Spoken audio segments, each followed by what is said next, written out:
Hello student, तो हम देखने जा रहे हैं इलेक्ट्रोमैग्नेटिक इंडक्शन का कैप्सूल। अब इसके अंदर एनसीईआरटी का मैंने प्रॉब्लम रख ली है, ठीक है ना। तो वो चीज आपकी पूरी तरह क्लियर हो जाएगी। और इलेक्ट्रोमैग्नेटिक इंडक्शन से आपका हर साल क्वेश्चन आता ही आता है, तो इसको कर लो, लेक्चर नोट्स के पीडीएफ रिवाइज कर लो और मास्टर शीट कर लो, तो इस साल का ये प्रॉब्लम आप जरूर करके आ जाओगे। तो हम लोग स्टार्ट करते हैं EMI. Basic concept, concept oriented problem सब कुछ है, ठीक है ना। और कुछ नया भी इसके अंदर मैंने रखा है, कुछ अच्छे सवाल भी हैं, ठीक है ना। तो सबसे पहले हम लोग स्टार्ट करते हैं फ्लक्स से। अब देखो, फ्लक्स हम लोग इलेक्ट्रोस्टैटिक में पढ़ चुके, एक स्केलर क्वांटिटी होती है। इलेक्ट्रिक फ्लक्स को हम बोलते हैं measurement of electric lines of force, magnetic flux को हम बोलते हैं measurement of magnetic lines of force. तो सिंपल तरीका है, दोनों ही सेम तरीके से ही कैलकुलेट होते हैं, बस वहां इलेक्ट्रिक फील्ड चाहिए होती है या मैग्नेटिक फील्ड। तो देखो, जैसे हमने फील्ड के रीजन में किसी सरफेस को रखा, तो फटाफट से आप इसका एरिया वेक्टर लोकेट कर लोगे। एरिया वेक्टर सरफेस के परपेंडिकुलर होता है, डायरेक्शन साफ दिख रही है।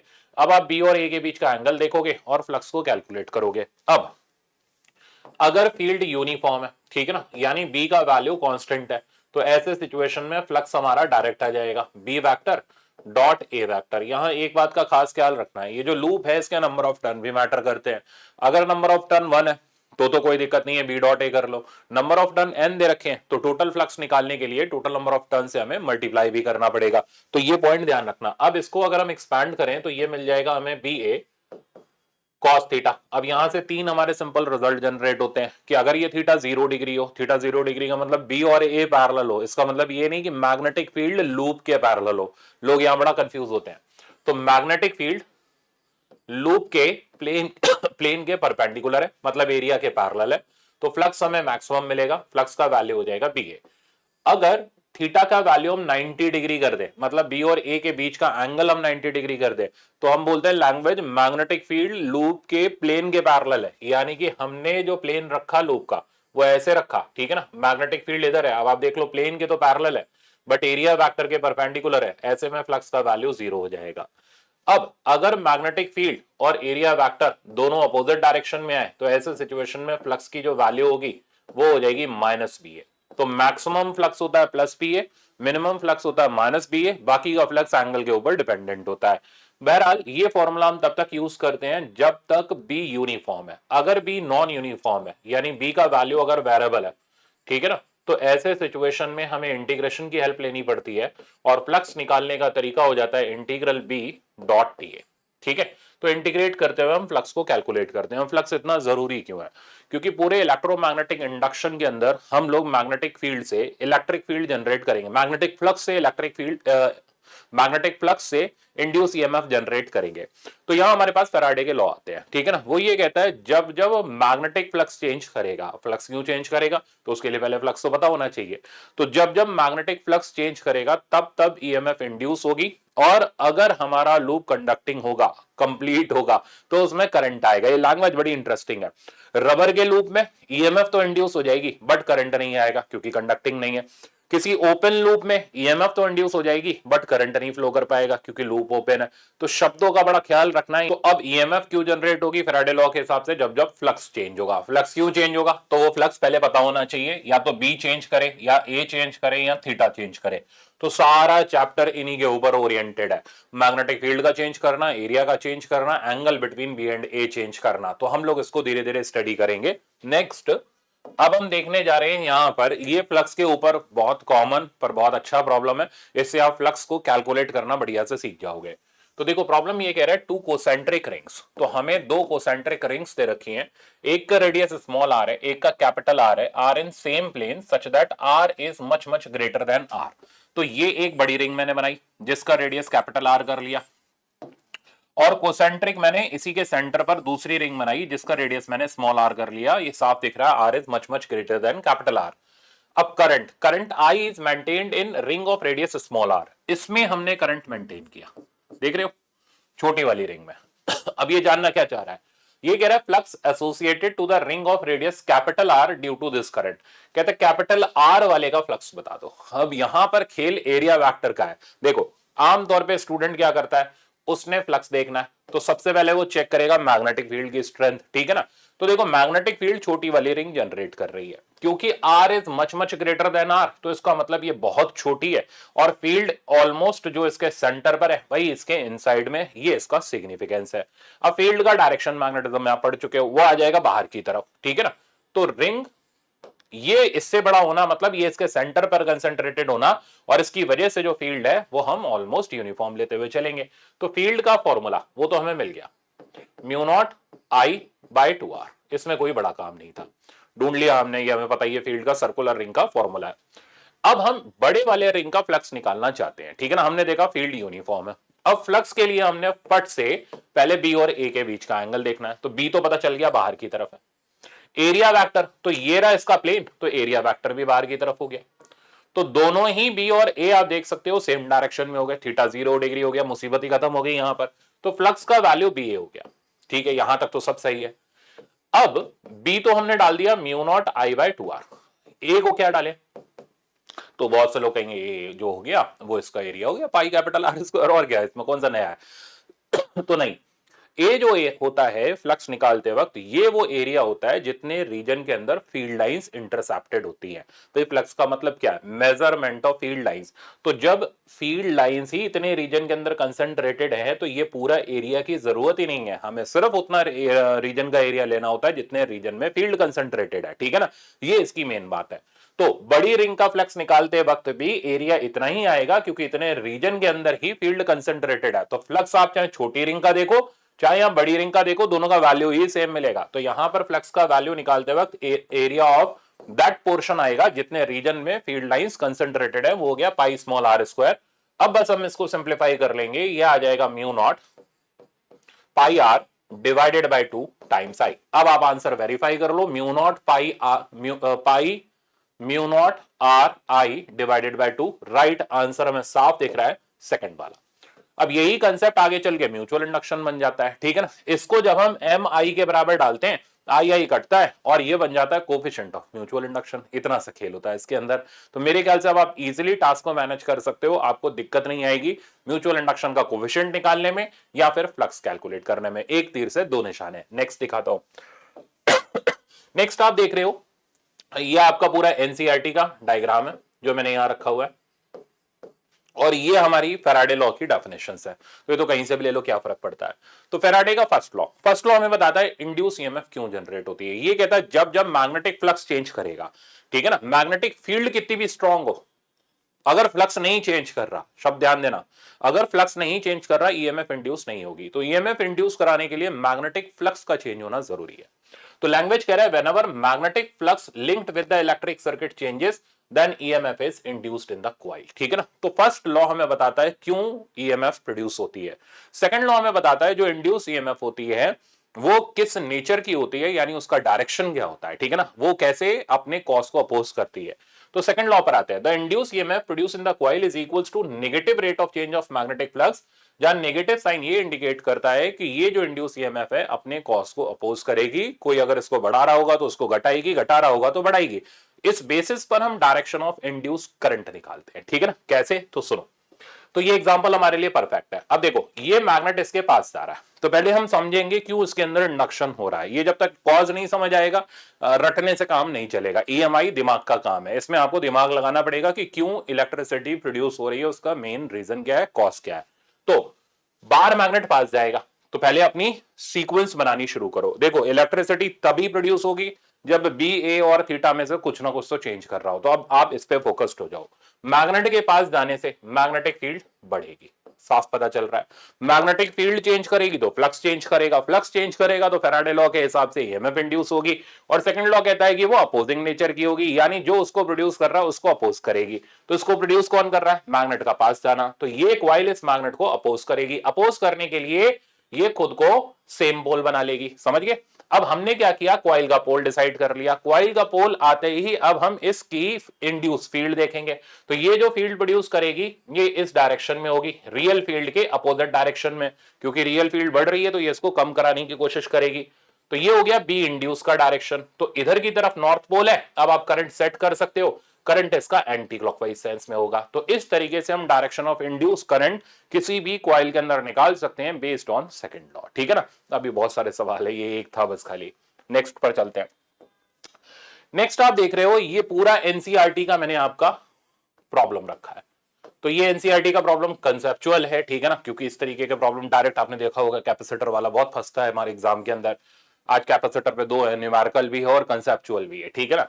तो पढ़ते हैं। ये कह रहा है क्लोज लूप इज हेल्ड, तो एक एक चीज इसके अंदर क्लियर हो जाएगी, फर्स्ट लॉ और सेकंड लॉ से एसोसिएटेड, इसलिए एनसीईआरटी वाला प्रॉब्लम रखा है। कह रहा है close loop is held stationary in magnetic field between the north and south pole. तो हमने क्या किया, नॉर्थ और साउथ पोल के बीच में एक क्लोज लूप को इस तरीके से स्टेशनरी पकड़ करके खड़े हो गए, मैग्नेटिक फील्ड लाइंस ये रही। Two permanent magnet held fixed. Can we hope to generate electric current in the loop by using very strong magnets? कहता है मैग्नेट की स्ट्रेंथ बढ़ाते जाओ, क्या इंड्यूस करंट आएगा। तो ए पार्ट कह रहा है आप बी को बढ़ाते जाओ, ठीक है ना। ये बी को बढ़ाते जाओ का मतलब आप स्ट्रॉन्ग मैग्नेट यूज करो। पहले आपने क्या किया, वीक मैग्नेट यूज किया, अब आप स्ट्रॉन्ग मैग्नेट यूज कर रहे हो। तो मैग्नेटिक फील्ड आप वैल्यू खूब अच्छी ले रहे हो, मान लो मैग्नेटिक 100 टेस्ला की मैग्नेटिक फील्ड ले रहे हो, पर कांस्टेंट ले रहे हो, ठीक है ना। ये नहीं कह रहा कि मैग्नेटिक फील्ड टाइम के साथ साथ चेंज कर रही है, ये कह रहा है मैग्नेटिक फील्ड की स्ट्रेंथ स्ट्रॉन्ग ले रहे हो। तो बी काफी स्ट्रॉन्ग है बट चेंज नहीं कर रहा। अब अगर बी चेंज नहीं करेगा, बी की वैल्यू फिक्स्ड रहेगी, अब सीक्वेंस बना लो। तो 5 फिक्स्ड रहेगा। अब 5 फिक्स्ड रहेगा, जब तक मैग्नेटिक फ्लक्स नहीं चेंज करेगा तब तक ईएमएफ इंड्यूस नहीं होगा। तो और ईएमएफ ही नहीं इंड्यूस होगा तो करंट भी नहीं आएगा इसके अंदर, यानी इस सिचुएशन में कोई भी इंड्यूस करंट जनरेट नहीं होगा। ये हो गया हमारा कंसेप्चुअल वर्जन तैयार। इंड्यूस करंट या इंड्यूस ईएमएफ के लिए फ्लक्स का चेंज होना जरूरी है। Next, a close loop move normal to the constant electric field. ये कह रहा है अब हम क्लोज लूप तो है और उसको मूव भी करा रहे हैं बट इलेक्ट्रिक फील्ड के परपेंडिकुलर। ऐसा करने से इलेक्ट्रिक फ्लक्स चेंज होगा। इलेक्ट्रिक फ्लक्स के चेंज होने से ईएमएफ इंड्यूस नहीं होती, वो मैग्नेटिक फ्लक्स के चेंज होने से होती है। तो सेकंड पॉइंट भी कंसेप्चुअल वर्जन जनरेट करता है। Constant electric field between the plate of large capacitor is a current induced in the loop when wholly inside the region. तो पूरी की तरह पूरा का पूरा लूप इलेक्ट्रिक फील्ड रीजन में हो तो क्या करंट आएगा, तब तो छोड़ दो, किसी भी हाल में करंट नहीं आएगा, चाहे पूरा अंदर हो लूप चाहे बाहर हो, ठीक है ना, क्योंकि इलेक्ट्रिक फ्लक्स चेंज होने से कोई भी इंड्यूस करंट जनरेट नहीं होता। तो इस सिचुएशन में नो करंट, मेरे ख्याल से बहुत छोटा सा था पर काम का था। Next, a rectangular loop and circular loop are moving out of uniform magnetic field region to a field free region। तो हम इनको बाहर ले जा रहे हैं मैग्नेटिक फील्ड रीजन से फील्ड फ्री रीजन की तरफ। with a constant velocity v, in which do you expect induced EMF to be constant during the passage and in किसमें से मतलब constant होगा, किसमें variable होगा, हमें ये बताना है, ठीक है ना। अब इस चीज को समझने के लिए ये एक्चुअली में केस है मोशनल ईएमएफ का, बट एनसीईआरटी वाला तो बिना सोचे समझे कहीं भी दे देता है, स्टूडेंट पागल हो जाता है, ठीक है ना। अब देखो मैं इसको बाहर निकालता हूं। अब जब आप इस लूप को बाहर निकालोगे तो होगा क्या, मोशनल ईएमएफ आपने पढ़ रखा है, ये क्या कहता है, जब भी किसी लूप को मैग्नेटिक फील्ड में मूव कराते हैं तो फिर ऐसे सिचुएशन में उसके हेड और टेल के अक्रॉस ईएमएफ इंड्यूस होता है। ईएमएफ का value B L effective into V होता है। तो आप चेक करो जैसे जैसे ये लूप इस रीजन से बाहर निकलेगा एल इफेक्टिव का जो वैल्यू है वो धीरे धीरे कम होता चला जाएगा। इसमें जो एल इफेक्टिव है रेक्टेंगुलर लूप में, ये एल इफेक्टिव का वैल्यू फिक्स्ड बना रहेगा, इतना ही बना रहेगा, कांस्टेंट बना रहेगा। तो इसमें तो ईएमएफ कांस्टेंट मिलेगा बट इसमें जो ईएमएफ है वो हमें वेरिएबल मिलेगा, ठीक है ना। ये हमने एल इफेक्टिव टेक्निक से इसका आंसर कर दिया। ये कैसे आंसर करेगा, ये एरिया निकालेगा, ठीक है ना, फिर सेक्टर का एरिया निकालेगा, फिर ये दिखाएगा d5/dt वैरी कर रहा है। इतना लंबा प्रूफ क्यों देखने की जरूरत है, जब हम इसको शॉर्टकट में निपटा सकते हैं एल इफेक्टिव टेक्निक से, तो वो चीज आप यहां पर लगाओ, ठीक है ना। तो मेरे ख्याल से समझ आ गया होगा। Next, predict the polarity of the capacitor in the situation. तो कैपेसिटर में कौन पॉजिटिव कौन नेगेटिव होगा ये बताना है। तो एक काम करते हैं, पहले इस मैग्नेट की वजह से इफेक्ट, साउथ पोल पास जा रहा है तो ये साउथ हो जाएगा, रिपेल करेगा। साउथ होगा तो करंट का डायरेक्शन क्लॉकवाइज होगा। अब क्लॉकवाइज होगा तो जहां पहले टकराएगा वो पॉजिटिव, जहां बाद में टकराएगा वो नेगेटिव। तो इसकी वजह से हमें पता चल गया कि ए वाला पॉजिटिव बी वाला नेगेटिव। पर अभी काम खत्म नहीं हुआ, अभी दूसरा भी बाकी है। अब हम इस तरफ आते हैं। तो ध्यान रखना हमेशा इंड्यूस ईएमएफ इंड्यूस करंट निकालते वक्त खुद को उस तरफ रखो जिधर मैग्नेट है। अब इस मैग्नेट का इफेक्ट देखो, नॉर्थ पोल पास जा रहा है तो इधर से देखने पर ये भी नॉर्थ पोल बनेगा। नॉर्थ पोल बनेगा तो यहां से देखने पर करंट एंटी क्लॉकवाइज होगा। अब अपने सामने ये रिंग रखो और करंट ये देखो, ये मेरी तरफ मत देखना, अपनी तरफ कर लेना, राइट साइड की तरफ मुंह। ये क्लॉकवाइज हो गया, ये वाला करंट एंटी क्लॉकवाइज हो गया, ठीक है ना। तो इस तरीके का करंट एंटी क्लॉकवाइज हो गया, यानी ये करंट भी इसी तरीके के सेंस में आ गया। तो इसका मतलब इससे भी पॉजिटिव आया, इससे नेगेटिव आया, तो दोनों से ही हमें सेम पोलैरिटी मिल रही है। तो हम ये कह सकते हैं ए वाला हिस्सा पॉजिटिव है और बी वाला हिस्सा नेगेटिव है। सपोज करो इधर से उल्टी पोलैरिटी मिलती तो एक दूसरे को कैंसिल आउट कर जाते और कोई भी हमें वहां पर चार्ज देखने को नहीं मिलता, ऐसा भी हो सकता था। But for the time being यहां पर ए पॉजिटिव है और बी नेगेटिव। मेरे ख्याल से अब ये पूरा conceptual direction based induce EMF का कंसेप्चुअल आपको क्लियर हो गया होगा। नेक्स्ट पर चलते हैं। नेक्स्ट आप देख रहे हो इलेक्ट्रोमैग्नेटिक इंडक्शन के अंदर अब हम कुछ फॉर्मूला बेस्ड काम करने जा रहे हैं। हमने क्या क्या सीख लिया, हमने यहां पर फ्लक्स सीख लिया, इंड्यूस ईएमएफ क्यों प्रोड्यूस होती है और कहां प्रोड्यूस होती है उसका डायरेक्शन सीख लिया, अब कितनी प्रोड्यूस होती है और उससे करंट और चार्ज कैसे निकालते हैं उस पर आते हैं। तो देखो सीक्वेंस बड़ा सिंपल है, पहले तो फ्लक्स निकालो, इंड्यूस ईएमएफ की कौन सी वैल्यू निकालनी है, अगर इंटरवल में निकालनी है तो हम एवरेज बोलेंगे, इंस्टेंट पर निकालनी है तो d5/dt से निकलेगी। तो हमने क्या किया, माइनस अपना फैराडे लॉ यूज किया, माइनस ΔΦ/Δt या माइनस d5/dt करते हुए इंड्यूस ईएमएफ निकाला। करंट निकालना है तो बस सिंपल E/R, चार्ज फ्लोन निकालना है तो charge phloem I into ΔT हो गया। पुट करने पर एक बड़ी इंटरेस्टिंग रिलेशन मिल रही है, और ये रिलेशन मिल रही है कि ये चार्ज फ्लोन जो होता है ये सिर्फ चेंज इन फ्लक्स के ऊपर डिपेंड कर रहा है, टाइम के ऊपर डिपेंड नहीं कर रहा। बहुत इंटरेस्टिंग रिजल्ट है, ठीक है ना। तो चार्ज फ्लोन ΔΦ/R होता है, बहुत बार सवाल पूछा गया, मैंने ग्राफिकल रखा भी है, हालांकि पहले भी कराया था बट फिर भी रखा हुआ है। तो ΔΦ/R होता है, तो चार्ज फ्लोन की वैल्यू टाइम डिपेंडेंट नहीं होती, ये चेंज इन फ्लक्स के ऊपर डिपेंड करती है। तो इस पे बेस्ड अब हम प्रॉब्लम को अटेम्प्ट करते हैं। तो देखो बहुत अच्छे प्रॉब्लम है, ठीक है ना, हर पे कंसेप्ट ओरिएंटेड प्रॉब्लम आपको मिलेंगे, नए मिलेंगे। जैसे ये वाला प्रॉब्लम नया है, ठीक है ना।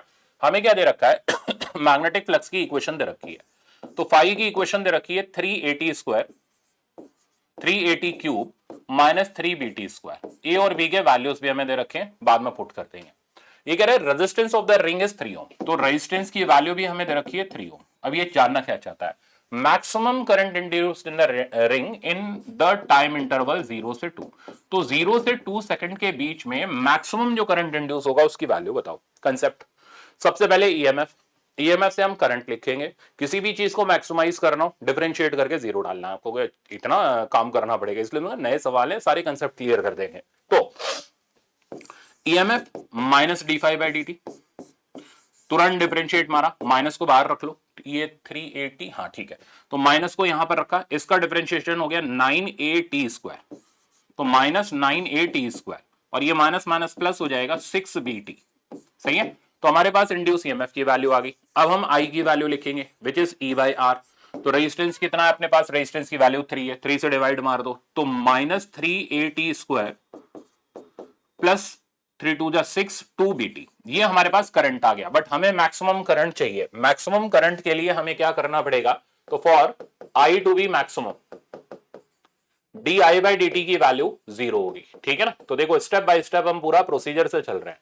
तो हम इसको डिफरेंशिएट करके 0 डालेंगे, देखते हैं क्या आता है। तो इसको डिफरेंशिएट किया, di/dt का वैल्यू हमने निकाला, तो di/dt का वैल्यू मेरे पास आ गया माइनस 680 प्लस 2b, और इसे 0 डालते ही यहां से हमारे पास वो टाइम आ गया 2b/6 से जिस वक्त पर करंट मैक्सिमम हो रहा है, यानी b/3 है। अब तो हमें मजबूरी में b और a के वैल्यू डालने पड़ेंगे। b है 6, a है 2, सब्स्टिट्यूट कर दो, तो 6 डिवाइडेड बाय 2 और 3 6 हो गया, यानी 1 सेकंड। तो चेक कर लो 0 से 2 सेकंड के बीच में 1 सेकंड के टाइम इंस्टेंट पर करंट मैक्सिमम होगा। अब कितना होगा वो निकाल देते हैं। तो I की मैक्सिमम वैल्यू मेरे ख्याल से अब समझ आ गया होगा। ये निकालने के लिए हम इसमें t की जगह 1 डाल देते हैं, आइए ना, हाँ, तो t की जगह 1 डाल देते हैं, तो माइनस 3a प्लस 2b। अब a और b के वैल्यू डाल देते हैं, माइनस 6 प्लस 12, और मैक्सिमम करंट की वैल्यू हमारे पास आ गई 6 एम्पियर के बराबर। तो राइट आंसर इस प्रॉब्लम का हो गया हमारा डी वाला। तो आई थिंक बढ़िया तरीके से आपको फ्लक्स के ऊपर बेस्ड भी एक जबरदस्त सवाल समझ आ गया होगा। नेक्स्ट दिखाता हूं। नेक्स्ट ये यूजुअल प्रॉब्लम है, 2012 में आया था, उसके बाद दिखे नहीं, दर्शन नहीं हुए, बट ये हर बार कराया जाता है, कोचिंग में भी हम कराते हैं, यहां पर भी आपको करा रहा हूं ताकि रिवीजन पूरा हो। ये कह रहा है हमें due to change in magnetic flux linked with a coil of resistance 10 a current is induced in variation of induced current with time का हमें एक ग्राफ दे रखा है। ये जानना चाह रहे हैं हमसे चेंज इन फ्लक्स कितना हुआ होगा। अब इंड्यूस करंट टाइम ग्राफ से हम चेंज इन फ्लक्स कैसे निकालते हैं, स्ट्रैटेजी क्या है। तो स्ट्रैटेजी ये है कि इसका आप एरिया निकालो, तो area of I induced versus T graph, ठीक है ना, ये हमें दे देगा charge flow. I T graph का एरिया चार्ज फ्लो होता है, बेसिक है। चार्ज फ्लो की हमारे पास वैल्यू आ गई। अब हमें तो निकालना था चेंज इन फ्लक्स, ठीक है ना। तो हमें पता है चार्ज फ्लो होता है डेल्टा फाई बाय आर। तो हम डेल्टा फाई निकालने के लिए इस चार्ज फ्लो को बस रेजिस्टेंस से मल्टीप्लाई कर देंगे, यानी एरिया जो हमने निकाला उसे रेजिस्टेंस से मल्टीप्लाई कर देंगे, हमारे पास चेंज इन फ्लक्स की वैल्यू आ जाएगी। ये इसका कंसेप्ट है। तो कभी भी induce current versus time graph से आपको चेंज इन फ्लक्स निकालना है तो पहले एरिया निकालो और एरिया को रेजिस्टेंस से मल्टीप्लाई करो। रटने की जरूरत नहीं है, कंसेप्ट लगाया है। तो एरिया की वैल्यू मेरे पास आ गई half base into height. Base हो गया 2, हाइट हो गई 20, आंसर आ गया 20 और यूनिट हो गया कूलम, क्योंकि इसका एरिया चार्ज फ्लो को इंडिकेट कर रहा है। अब चेंज इन फ्लक्स की वैल्यू लिखो तो ये हो जाएगा area of IT graph into resistance. तो 20 इंटू रेजिस्टेंस हमें दे रखा है इसका 10 ओम। तो right answer change in flux का आ गया 200 वेबर, या हम इसको लिख सकते हैं 200 टेस्ला इनटू मीटर स्क्वायर, कुछ भी लिख लो आप इसको। तो राइट आंसर हमारे पास 200 के हिसाब से अगर हम देखें तो फर्स्ट वाला आंसर राइट हो गया। तो मेरे ख्याल से चेंज इन फ्लक्स के ऊपर बेस्ड ये दोनों सवाल बढ़िया से आ गए होंगे। नेक्स्ट प्रॉब्लम पर चलते हैं। नेक्स्ट आप देख रहे हो सेल्फ इंडक्शन। अब सेल्फ इंडक्शन का पहले कंसेप्ट रिवाइज करते हैं। मैंने क्या बोला था, कोई भी इंडक्शन हो वो तीन चीज पे बेस्ड होगा, बी चेंज हो रहा है, ए चेंज हो रहा है और थीटा चेंज हो रहा है। अब चेक करो, सेल्फ इंडक्शन में कॉइल में करंट इंक्रीज करना स्टार्ट करता है तो उसकी फील्ड चेंज होती है। अब आगे ना देखो लाइन पे, फील्ड चेंज होगी तो फ्लक्स चेंज होगा, फ्लक्स चेंज होगा तो वो क्या करेगा, ईएमएफ इंड्यूस करेगा, जिसका काम होगा उस करंट को अपोज करना। तो एक कॉइल जब खुद के ही करंट को अपोज करना शुरू कर देती है, इंक्रीज हो रहा होता है तो डिक्रीज कराने की कोशिश करती है, डिक्रीज हो रहा होता है तो इंक्रीज कराने की कोशिश करती है, इस प्रोसीजर को हम बोलते हैं सेल्फ इंडक्शन। अब किसी भी सोलेनोइड का जो सेल्फ, अच्छा ये डायरेक्शन में भी बता दूंगा आपको, मैंने सवाल रखा उसमें क्लियर कर दूंगा। तो coefficient of self induction of solenoid ये होता है मुन्ना, ठीक है ना, mu naught N N A, कई बार बताया हुआ है। स्मॉल एन होता है number of turns per unit length, capital N होता है टोटल नंबर ऑफ टर्न्स और ए होता है एरिया ऑफ क्रॉस सेक्शन। अब सेल्फ इंडक्शन के अंदर अब हम आगे बढ़े तो एन फाई हो गया टोटल फ्लक्स, ठीक है ना। तो टोटल फ्लक्स एल आई के बराबर होता है, जहां एल हो गया कोएफिशिएंट ऑफ सेल्फ इंडक्शन, आई हो गया करंट। तो हमें पता चला इस आई की वजह से ये फ्लक्स चेंज कर रहा है, ठीक है ना। अब अगर हम इंड्यूस ईएमएफ निकालें, बस हमें डिफरेंशिएट करना है, तो minus L D I by D T आ गया। इंड्यूस करंट निकालना है तो E by R, charge flow तो डेल्टा फाई बाई आर। तो ये प्रोसीजर हमारे रटे रटाए हैं, ये इसी तरीके से चल रहे हैं। हाँ, इंडक्टर जो पोटेंशियल एनर्जी स्टोर करता है अपने अंदर, इसका फॉर्मूला हो जाता है हाफ एल आई स्क्वायर। एक और चीज बताऊं, ठीक है ना, ये मैंने रखी है इसलिए मैं बता रहा हूं। अब किस रेट से इसको एनर्जी सप्लाई हो रही है, किस रेट से अपने अंदर एनर्जी स्टोर कर रहा है, यानी इंडक्टर की पावर। अब इंडक्टर अपने अंदर पोटेंशियल एनर्जी स्टोर कर रहा है, तो रेट हो गया du बाई डी टी, ठीक है ना। हम इसको डिफरेंशिएट कर लेते हैं। तो du बाई डी टी करें तो हाफ एल तो एज इट इज पड़ा रहा, ठीक है ना। आई स्क्वायर का हो गया 2i D I by D T, 2 घटा, आंसर मिला L I D I by D T. तो ये वो रेट है जिससे इलेक्ट्रिकल एनर्जी अपने अंदर स्टोर कर रहा है। रटने की जरूरत नहीं, आप कैलकुलेट कर सकते हो, ठीक है ना। तो ये था इंडक्टर का बेसिस। अब हम आ जाते हैं प्रॉब्लम। मैंने बोला था डायरेक्शन में इसी में बता दूंगा, तो सुनो। ये कह रहे हैं network shown is a part of closed circuit. तो इस तरीके का सर्किट बेस्ड सवाल भी आपके में खूब आया हुआ है। तो ये कह रहे हैं network shown is a part of closed circuit, ठीक है ना। तो एक क्लोज सर्किट का पार्ट है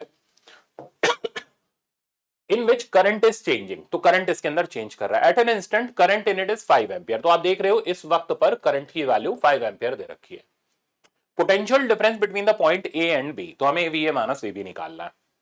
पहली चीज, अगर करंट इंक्रीज कर रहा हो 1 एम्पियर पर सेकंड से, तो D I by D T दे रखा है प्लस 1 एम्पियर पर सेकंड, क्योंकि करंट यहां इंक्रीज कर रहा है। अब मैंने क्या बोला था, जब भी करंट चेंज करेगा तो इंडक्टर खुद को एक बैटरी बना लेता है, जिसका EMF magnitude L D I by D T होता है और जिसका डायरेक्शन करंट के चेंज को अपोज करना होता है। तो अब सोचो, पहले केस में ये करंट इंक्रीज कर रहा है, तो ये इंडक्टर खुद को बैटरी बनाएगा इसे देखते हुए। इससे कोई लेना देना नहीं है, इससे कोई लेना देना नहीं है, किसी और से कोई लेना देना नहीं है। ये करंट जब इंक्रीज करेगा तो इसको डिक्रीज कराने की कोशिश करेगा, यानी ये इंडक्टर अपना करंट, सेल्फ इंड्यूस करंट, इसके अपोजिट डायरेक्शन में फेंकेगा। तो हमने फट से इंडक्टर को बैटरी बनाया, बैटरी की पोलैरिटी ऐसे रखी, सेल्फ इंड्यूस्ड ईएमएफ ईएल रखा, और ये इसका इंड्यूस करंट हुआ, जिसका सिर्फ और सिर्फ काम इस रियल करंट को अपोज करना है, क्योंकि ये बढ़ रहा है। समझ गए, ये सिंपल प्रोसीजर होता है। अब आपको यहां से यहां का पोटेंशियल डिफरेंस निकालना है, तो पहले ईएल का मैग्नीट्यूड पता होना चाहिए, साइन हमने डायरेक्शन में इसका यूज कर लिया। तो ईएल का मैग्नीट्यूड हो गया, मैं मॉड लगा दे रहा हूं, L D I by D T. L की वैल्यू आपको क्वेश्चन में दे रखी है 5, D I by D T जिस रेट से इंक्रीज कर रहा है 1, तो आंसर आ गया 5 वोल्ट। तो इसने खुद को 5 वोल्ट की बैटरी बनाया, अच्छी बात है। अब हम वीए माइनस वीबी निकाल लेते हैं। तो वीए माइनस वीबी निकालने के लिए किरचॉफ लॉ लगा लेंगे हम अपना। तो किरचॉफ लॉ लगाओगे तो करंट यहां से चल रहा है, करंट का लेना देना इससे, ये प्लस ये माइनस, ये पॉजिटिव ये नेगेटिव, ये पॉजिटिव ये नेगेटिव। तो वीए माइनस वीबी का आप वैल्यू लिखोगे तो इधर से चलते हैं, तो प्लस का आई आर, प्लस का 15, प्लस का 5। तो प्लस का आई आर करेंगे तो 5 हो गया, 15 हो गया, 5 हो गया, आंसर आ गया 25 वोल्ट। तो फर्स्ट सिचुएशन में ए और बी के बीच का पोटेंशियल डिफरेंस 25 मिल रहा है। अब सेकंड पर आते हैं, करंट इज डिक्रीजिंग, यानी D I by D T अब -1 है, माइनस साइन यहां इंडिकेट कर रहा है कि वो डिक्रीज कर रहा है। तो इसका यूज कहां लेंगे, बैटरी लगाने में। अब बैटरी क्या करेगी, तो जो सेल्फ इंड्यूस बैटरी है, अब ये घटते हुए करंट को क्या करेगी, बढ़ाने की कोशिश करेगी। ऐसा करने के लिए ये इंडक्टर खुद को बैटरी बनाएगा और ये अपना इंड्यूस करंट सेम डायरेक्शन में फेंकेगा। ये इसकी सेल्फ इंड्यूस बैटरी रही। अब अपना काम सबसे पहले होगा ईएल का मैग्नीट्यूड लिखना, वो तो वही है L D I by D T, क्योंकि D I by D T का मैग्नीट्यूड सेम है, इसलिए फर्क नहीं पड़ा, ये 5 वोल्ट ही आ गया। समझ गए, बस डायरेक्शन चेंज हो गया। अब अगर मैं वीए माइनस वीबी लिखूं तो वीए माइनस वीबी का वैल्यू आ गया +5 +15। अब इसका साइन हमारे पास आ जाएगा -5, तो रिजल्ट आ गया 15 वोल्ट। तो मेरे ख्याल से अब आप ऐसा सवाल जो 4 नंबर का फ्री में दिया जाता है वो आप आराम से कर लोगे। तो आपको सेल्फ इंड्यूस बैटरी लगाने में और उसकी वजह से पोटेंशियल डिफरेंस निकालने में दिक्कत नहीं आएगी। नेक्स्ट देखते हैं। नेक्स्ट आप देख रहे हो एक और हमारा सवाल है, सेल्फ इंडक्शन के ऊपर बेस्ड है। क्या कह रहा है, coil has an inductance of 0.03 Henry. तो एल का वैल्यू 0.03 हेनरी दे रखा है। Rate at which energy is being stored in the coil, तो किस रेट से, वो पावर आ गया देखो, ठीक है ना, इसलिए मैंने बताया था आपको। तो किस रेट से एनर्जी स्टोर हो रही है कॉइल में, वो हमें निकालना है जब current is 10 ampere and rate of change of current यानी D I by D T is 100 ampere पर सेकेंड। अब जिसको डायरेक्ट पता है वो तो यूज कर लो, जिसको नहीं पता वो बेचारा सोचेगा और क्या करेगा। तो पावर हो गया D you by D T, लिख दे रहा हूं फिर से, और D you by D T का वैल्यू हमारे पास आ गया L I D I by D T, ठीक है ना। पावर को आप E इंटू आई से भी लिख सकते हो और E को आप L D I by D T डाल के भी लिख सकते हो। तो दो रास्ते हैं, इधर आप डायरेक्ट कर लो ई आई से या D you by D T से कर लो, चॉइस आपकी है। L का वैल्यू हो गया 0.03, I का वैल्यू हमारे पास हो गया 10, D I by D T हो गया 100, तो ये फाइनली बन गया 1000 इसमें करेंगे तो ये आ जाएगा 30 और पावर का यूनिट हमारे पास आ जाएगा वॉट। तो ये वो रेट है जिससे इसके अंदर इलेक्ट्रिकल एनर्जी स्टोर हो रही है in the form of magnetic field. तो राइट आंसर इसका आप देखोगे तो राइट आंसर हमारा डी वाला आ जाएगा। नेक्स्ट पर चलते हैं। नेक्स्ट केस आता है हमारा म्यूचुअल इंडक्शन का। अब म्यूचुअल इंडक्शन भी हमारा काफी पूछा गया है, फॉर्मूला बेस्ड पूछे गए इसके अंदर प्रॉब्लम, और थोड़े से कैलकुलेशन वाइज लेंदी हर तरीके के हैं, ठीक है ना, मजेदार है, दिखाता हूं। तो हमने एक कॉइल को इसके ऊपर ओवरलैप कर दिया, ठीक है ना। अब करंट हमने प्राइमरी का चेंज किया तो फील्ड प्राइमरी की चेंज हुई, बट ये पास तो सेकेंडरी से भी कर रही है, तो सेकेंडरी का भी फ्लक्स चेंज करता है ड्यू टू प्राइमरी। तो एक के चेंज की वजह से दूसरे का फ्लक्स चेंज करना इज कॉल्ड म्यूचुअल इंडक्शन। अब जो कोफिशिएंट ऑफ म्यूचुअल इंडक्शन होता है फॉर्मूला तो मुन्ना ही होता है, बट इसको हम ब्रेक कर लेते हैं प्राइमरी सेकेंडरी में। अब यहां पर खेल इसका है, ये बताता हूं अभी। Mu naught NP N S A S, NP हो गया number of turns per unit length of primary, N S हो गया total number of turns of secondary, A S हो गया इफेक्टिव एरिया ऑफ सेकेंडरी जितने में प्राइमरी की field lines pass कर रही है। तो ये सेकेंडरी कितना भी बड़ा हो उससे मतलब नहीं है, जितनी फील्ड लाइंस पास करेंगी उतना ही एरिया लेना पड़ेगा सेकेंडरी का, ये ध्यान रखना है। हाँ, सेकेंडरी छोटा हो तो उतना एरिया लेंगे, बड़ा कितना भी हो जाए, बाहर निकल जाए प्राइमरी से कोई मतलब नहीं है, एरिया सिर्फ हमें उतने रीजन का लेना है जितने रीजन में फील्ड लाइंस है। तो अब जब हम म्यूचुअल इंडक्शन के जो न्यूमेरिकल प्रॉब्लम्स करते हैं तो इसमें जैसे हम लोग सेल्फ इंडक्शन में शुरू करते थे टोटल फ्लक्स बराबर एल आई, वैसे म्यूचुअल इंडक्शन में टोटल फ्लक्स हो जाता है एम आई पी, जहां एम हो गया coefficient of mutual induction. Induce EMF निकालना है तो अपना वही minus M D I by D T, current निकालना है तो ई बाई आर, और चार्ज फ्लो निकालना है तो अपना डेल्टा फाई बाई आर जो कि बन जाएगा M delta I P by R. इस पे न्यूमेरिकल है, अभी मिल जाएगा आपको। अच्छा, अब अगर दो कॉइल आपस में इस तरीके से रखी हुई है, ठीक है ना, इनके coefficient of self induction L1 L2 है, तो म्यूचुअल इंडक्शन मैक्सिमम तब होता है जब परफेक्ट फ्लक्स लिंकेज हो, मतलब प्राइमरी की फील्ड लाइन सारी की सारी सेकेंडरी से पास करें। ऐसे में हम बोलते हैं कोएफिशिएंट ऑफ कपलिंग 1 होता है। अगर ये सारी की सारी पास नहीं करती तो कब नहीं करती? जब इनका ओरिएंटेशन हम चेंज करते हैं, कुछ एंगल पर रख देते हैं, परपेंडिकुलर रख दें तो coefficient of coupling he zero हो जाता है। तो कुल मिलाकर के coefficient of mutual induction coils के ओरिएंटेशन के ऊपर भी डिपेंड करता है, टर्न के अलावा। समझ गए आप मेरी बात? तो अब इस पे बेस्ड एक बहुत जबरदस्त प्रॉब्लम कपलिंग के ऊपर मैंने रखा हुआ, अभी दिखाऊंगा थोड़ी देर में। जैसे दो कॉइल्स अगर सीरीज में लगी हुई हो तो इनका कोफिशिएंट ऑफ सेल्फ इंडक्शन हमारा L1 प्लस L2 होता है, बिल्कुल रेजिस्टेंस की तरह ही हम इसको निकालते हैं, ठीक है ना। वो रेजिस्टेंस क्यों बोला? तो इसमें मैं आप आज लगवाऊंगा करंट डिवाइडर लॉ, अभी थोड़ी देर में जो हम LR सर्किट पढ़ेंगे। तो अगर हमें करंट वगैरह कैलकुलेट करना हो तो जैसे हम रेजिस्टेंस में निकालते हैं पैरेलल में, ऑब्वियसली यहाँ तो ना करंट तो यहाँ सेम ही रहेगा। तो पैरेलल में अगर दो इंडक्टर लगे हो और करंट निकालना हो तो जैसे रेजिस्टेंस में हम करंट डिवाइडर लॉ यूज करते हैं वैसे ही इंडक्टर के अंदर हम लोग यूज करते हैं, ठीक है ना। तो L इक्विवेलेंट हो गया L1 प्लस L2, और अगर पैरेलल में लगे हुए हो तो हमारा L1 L2 bye L1 plus L2, ठीक है ना। एक जबरदस्त सवाल इस सीरीज कॉम्बिनेशन के ऊपर मैंने रखा है, दिखाता हूं। पढ़ो, ये अल्टीमेट प्रॉब्लम है, नया प्रॉब्लम है, मेरे ख्याल से आपने किया नहीं होगा। तो प्रॉब्लम ये है, two coils with coupling coefficient 0.5। तो हमें कोफिशिएंट ऑफ कपलिंग दे रखा है, K दे रखा है 0.5। Between them are connected in series so as to magnetize first in the same direction and secondly in opposite direction। अब ये बाउंस हो गया ऊपर से, ठीक है ना।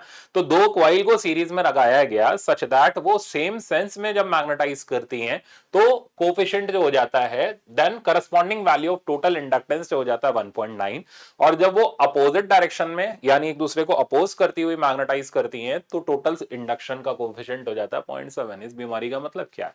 तो इसका मतलब ये है हमने लगाया तो सीरीज में, अब अगर ये इसको सपोर्ट करेगी तो इनके बीच में कोफिशिएंट ऑफ म्यूचुअल इंडक्शन भी आएगा। तो L इक्विवेलेंट का जो फॉर्मूला है वो मॉडिफाई होगा, और वो मॉडिफाई होके L1 plus L2 plus minus 2M बन जाएगा। प्लस हम यूज करते हैं तब के लिए जब एक कॉइल दूसरे को मैग्नेटाइज करे सेम सेंस में, ठीक है ना। माइनस यूज करते हैं तब जब अपोजिट सेंस आता है, ये एक नई चीज है, ठीक। M की वैल्यू लिखना आपको आता है, ये K रूट L1 L2 होता है। अब हम सवाल को स्टार्ट करते हैं। तो ये कह रहा है जब सपोर्टिंग मोड में हो तो 1.9 है, तो इक्वेशन बनी L1 plus L2 plus 2M equals to 1.9, और दूसरी बनी L1 plus L2 minus 2M equals to 0.7। अब हमें क्या करना है, L1 L2 की इंडिविजुअल वैल्यूज निकालनी है। तो हम यहां पर क्या करते हैं, इसको ऐड कर देते हैं। तो अगर मैं इसको ऐड करूं तो इक्वेशन बन जाएगी twice of L1 plus L2 equals to, यहां आ जाएगा 9 और 8 17 9 7 16 यानी 1.6। तो फाइनली L1 प्लस L2 इन दोनों का जो सम आ जाएगा, नहीं 1.6 क्यों आ गया, ये आ जाएगा हमारा 2.6। तो L1 प्लस L2 का जो सम आ गया 2.6 डिवाइडेड बाय 2 करें तो 1.3 आ गया, पर इससे L1 L2 नहीं निकला। अब क्या करेंगे, अगर हम इन दोनों को सबट्रैक्ट कर दें तो सबट्रैक्ट करने पर L1 प्लस L2 कट जाएगा और रिजल्ट बनेगा 4M इक्वल्स टू 1.9 माइनस 0.7 तो 1.2। तो M की वैल्यू आ गई 0.3। M हो गया K root L1 L2, K हो गया 0.5 रूट अंडर L1 L2 बराबर 0.3। तो L1 L2 की वैल्यू हो गई 9/25, तकरीबन ये बना 0.36। अब दो रास्ते, यहां तो मजदूरी करो, L1 L2 में से किसी एक की वैल्यू उठा करके यहां डालो, क्वाड्रेटिक बनाओ, सॉल्व करो, इतना टाइम कहां है। या फिर स्मार्ट वर्क करो, यानी L1 L2 ऐसा होना चाहिए जिसका सम 1.3 हो और जिसका प्रोडक्ट 0.36 हो, ठीक है ना। चलो वेरीफाई करते हैं। ये नहीं कि खाली सम हो गया प्रोडक्ट नहीं हुआ तो भी फिट नहीं बैठेगी, तो ये नन ऑफ दिस तैयार बैठा है। तो इसका सम 9 और 4 13 यानी ये सम बन रहा है 1.3, यानी सम वाली इक्वेशन सेटिस्फाइड। प्रोडक्ट अगर हम करें तो बन रहा है 0.36 यानी प्रोडक्ट वाली भी सेटिस्फाइड, यानी राइट आंसर तो ये है। समझ गए, ऐसे गणित बिठाई जाती है। अब इसका सम करो तो ये 1.2 बन रहा है, सम वाले में फेल हो गया, और प्रोडक्ट करोगे 0.27 बन रहा है, दोनों में ही फेल हो गया ये, ठीक है ना। इसको आते हैं L1 L2 दोनों 0.9 है, सम करेंगे तो 1.8 बन जाएगा, प्रोडक्ट करेंगे तो 0.81 बन जाएगा, तो ये भी सम और प्रोडक्ट में फेल है। इसका मतलब एक ही ऑप्शन होल्ड कर रहा है, वो हमारा राइट आंसर हो गया। तो ध्यान रखना, राइट आंसर हम तभी इस टेक्निक से दे सकते हैं जब सम और प्रोडक्ट दोनों एक साथ सेटिस्फाई करें, अदरवाइज नहीं दे पाएंगे। तो मेरे ख्याल से बिना क्वाड्रेटिक बनाए एक बहुत बढ़िया सवाल मैंने आपको करा दिया। अब आप इस तरीके के प्रॉब्लम एग्जाम में हैंडल कर सकते हो। नेक्स्ट देखते हैं। नेक्स्ट आप देख रहे हो इस तरीके का प्रॉब्लम, ये बहुत बार आया हुआ, एम्स में भी आया था, आपके पीएमटी में भी आया हुआ था, आपके नीट में भी आया हुआ है, तो मैं कहा चलो एक बार फिर से करते हैं इसको। तो प्रॉब्लम ये कह रहा है, ये प्रॉब्लम में कोई दम नहीं है, बस ये थोड़ा सा कैलकुलेटिव होता है, इतना सही काम है। An air cored solenoid is of length 0.3 metre. Length हमें सोलनाइड की 0.3 मीटर दे रखी है। एरिया ऑफ क्रॉस सेक्शन दे रखा है 1.2 इंटू 10 की power -3 metre square, has 25 turns. तो number of turns in primary हमें दे रखे हैं, नंबर ऑफ टर्न्स 2500। आगे, around its central section a coil of 350 is bound. तो उसके सेंट्रल सेक्शन पे 350 टन की कॉइल लपेट दी, यानी ये सेकेंडरी कॉइल हो गई। सेकेंडरी कॉइल के नंबर ऑफ टर्न्स हो गए 350। The solenoid and the coil are electrically insulated from each other. Calculate EMF induced in the coil. तो सेकेंडरी कॉइल में EMF इंड्यूस बताओ भाई, पहले प्राइमरी का करंट तो चेंज करो। कह रहा है तसल्ली रखो, कर रहे हैं। कह रहा है initial current of 3 ampere in the solenoid is reversed in 0.25। Reverse का मतलब क्या हो गया कि डेल्टा आई की वैल्यू, अगर करंट पहले 3 था तो बाद में -3 है, तो डेल्टा आई 0 नहीं हुआ, डेल्टा आई का वैल्यू 6 एम्पियर हो गया। और कितने समय में हो गया? 0.25 सेकंड। और 0.25 सेकंड को हम आराम से लिख लेंगे अपना, या कैंसिल आउट कर देंगे इससे एनपी से। तो 0.25 सेकंड में करंट रिवर्स कराना है। चलो, तो करना क्या है? सबसे पहले हम कोफिशिएंट ऑफ म्यूचुअल इंडक्शन लिखते हैं। तो mu naught NP N S A S, क्योंकि सेकेंडरी कॉइल उसके सेंट्रल कोर पर ही लपेटी गई है, तो जितना प्राइमरी का एरिया होगा उतना सेकेंडरी का एरिया होगा। तो एरिया में तो दिक्कत है नहीं, इसको ब्रेक करके लिख लेते हैं। तो mu naught NP by L N S A S. कुछ भी कैलकुलेशन यहां मत करो, लास्ट स्टेप में करना, फायदा मिलेगा, बहुत सारी चीजें कट जाएंगी। अब इंड्यूस ईएमएफ का फॉर्मूला लगाया M delta I P by delta T. M की वैल्यू हो गई ये, म्यू नॉट की वैल्यू डाल दो 4 पाई इंटू 10 की power -7। Number of turns on primary, अब पुट करना शुरू करो, 25 इंटू 10 की power 2। Number of turns of secondary 350 into, अब क्या आ गया हमारे पास, इतना पुट कर लिया, ये पुट कर लिया, area of secondary. Area of secondary हमारा ये हो गया 1.2 10 की पावर -3। अब इनटू में हमारे पास आया delta IP which is 6 ampere divided by, अब डिवाइडेड बाय में एल है, एल की वैल्यू कितनी दे रखी है 0.3, और डेल्टा टी की वैल्यू हमारे पास होगी 0.25। आप देख रहे हो, एक भी चीज छूट गई तो सवाल की ऐसी तैसी हो जाती है। तो इस तरीके के प्रॉब्लम जिसमें कोई दम ना होते हुए भी स्टूडेंट गलत कराता है, कैलकुलेशन मिस्टेक या सिली मिस्टेक की वजह से, तो ऐसे सवाल में केयरफुल रहना, क्योंकि ये पकी पकाई खिचड़ी है। ये यहां से उड़ाओ, 100 इधर आया, ठीक है ना, और मेरे ख्याल से ये इससे कट जाएगा, इधर 20 आ जाएगा आपके पास, ठीक है। अब हम कैलकुलेशन सिंप्लीफाई कर सकते हैं बड़े इजिली। ये बन गया हमारा 10 की पावर 4, ये हो गया 5, और इधर आ गया 10 की पावर -2। पहले इतना समेटू, 4 पाई इंटू 10 की पावर -2, इंटू में बचा मेरे पास 35, इंटू में बचा 1.2, इंटू में बचा 20, और इंटू में बचा 10 की पावर -3। अब खेल कैलकुलेशन का है सिर्फ और सिर्फ, और कुछ नहीं है, ठीक है ना।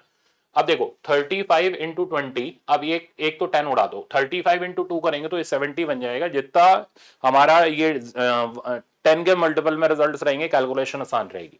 तो 4 पाई इंटू 70, ठीक है ना, इंटू 1.2 इंटू 10 की पावर, अब एक 10 इधर से उड़ाया था तो फाइनली बचा 10 की पावर -4। अब मल्टीप्लाई कर लेते हैं, ठीक है ना। अब इसको अगर हम मल्टीप्लाई करें तो 4 पाई की वैल्यू मैंने कई बार बताई हुई है कि 4 पाई की वैल्यू अपनी 12.5 के आसपास होती है। तो ये हो गया 12.5, ये तकरीबन है 12। एक काम करते हैं, और भी 8 पाई की वैल्यू 25 होती है, 16 पाई की वैल्यू 50 होती है। इस तरीके से आप इसको सिंप्लीफाई कर सकते हो, ठीक है ना। तो अब मैं इसको सिंप्लीफाई करना चाहता हूं, लेट अस से दैट मैंने इसको बना दिया 4 मल्टीप्लाई कर लिया, 4 इंटू 0.3, तो 4 हो गया 16 पाई इंटू 70 इंटू 0.3। आप देख रहे हो कैलकुलेशन कैसे रिड्यूस करते चले जा रहे हैं। 16 पाई की वैल्यू अभी मैंने बताई जस्ट 50 के बराबर होती है, तो 50 इंटू 70 इंटू 0.3 इंटू 10 की पावर -4। अब देखो टाइम तो हमारा वेस्ट हुए ही चले जा रहा है, बट कैलकुलेशन एग्जैक्ट आएगी। तो कैलकुलेशन का मैनेजमेंट जितना जल्दी रहेगा वो कैसे होगा, खाली देखते रहने से तो नहीं होगा कि आप आए इस टाइम पे 2-2 ढाई-ढाई घंटे का लेक्चर देख रहे हो, आप सोच रहे हो हाँ आ गया आ गया आ गया, वहां एग्जाम में हाथ नहीं चलेंगे, ऐसे अटक जाओगे। तो इसलिए प्रैक्टिस करनी पड़ेगी। इसलिए बोल रहा हूं कि ये खेल सारा कंसिस्टेंसी और प्रैक्टिस का है। जो बच्चा लास्ट के महीने में कंसिस्टेंसी और प्रैक्टिस के साथ लगता है वही सिलेक्शन लेता है, ठीक है ना, ये बात याद रख लेना। तो 70 इंटू हमारा हो गया 7 5 जा 35 35 इंटू 10 की पावर 2 इंटू 0.3 इंटू, बस खत्म खेल यार, इसको निपटारा करते हैं, बहुत देर हो गई। तो रिजल्ट हमारे पास आ गया 5 15 9 और 10। तो ये हमारे पास आ गया 10, और मैंने क्या क्या उड़ा दिया यहां पर, पहले वो चेक कर लूं, ये 0.3 था, तो 10.5 इंटू 10 की पावर -2 यानी 0.105 वोल्ट, इतना छोटा सा ये वोल्टेज आया, खून पी के रख लिया इसने पूरा कैलकुलेशन के मामले में। तो ये रिजल्ट हमारे पास फर्स्ट वाला बैठ गया, आप देखा इतना टाइम लग जाता है, ठीक है ना। तो प्रॉब्लम कुछ नहीं था, कंसेप्ट सबको पता था, ये रहा कंसेप्ट, आपने लेक्चर देखे, आपको कंसेप्ट पता है, M D by D T लगाना, वर्ड प्रैक्टिस करी नहीं, ये चीज छूट गई और वहां पर नंबर नहीं है। क्या फायदा रहा कंसेप्ट सीखने का। तो प्रैक्टिस बहुत जरूरी है लास्ट मोमेंट पे, ताकि एग्जाम में परफेक्टली हाथ चले। अब हम आ जाते हैं मोशनल ईएमएफ के कंसेप्ट पर। कंसेप्ट सबको ऑलमोस्ट आते ही है, आपने इतने सुन रखे हैं, पढ़ रखे हैं, लेक्चर्स में भी मैंने पढ़ा रखे हैं कई बार।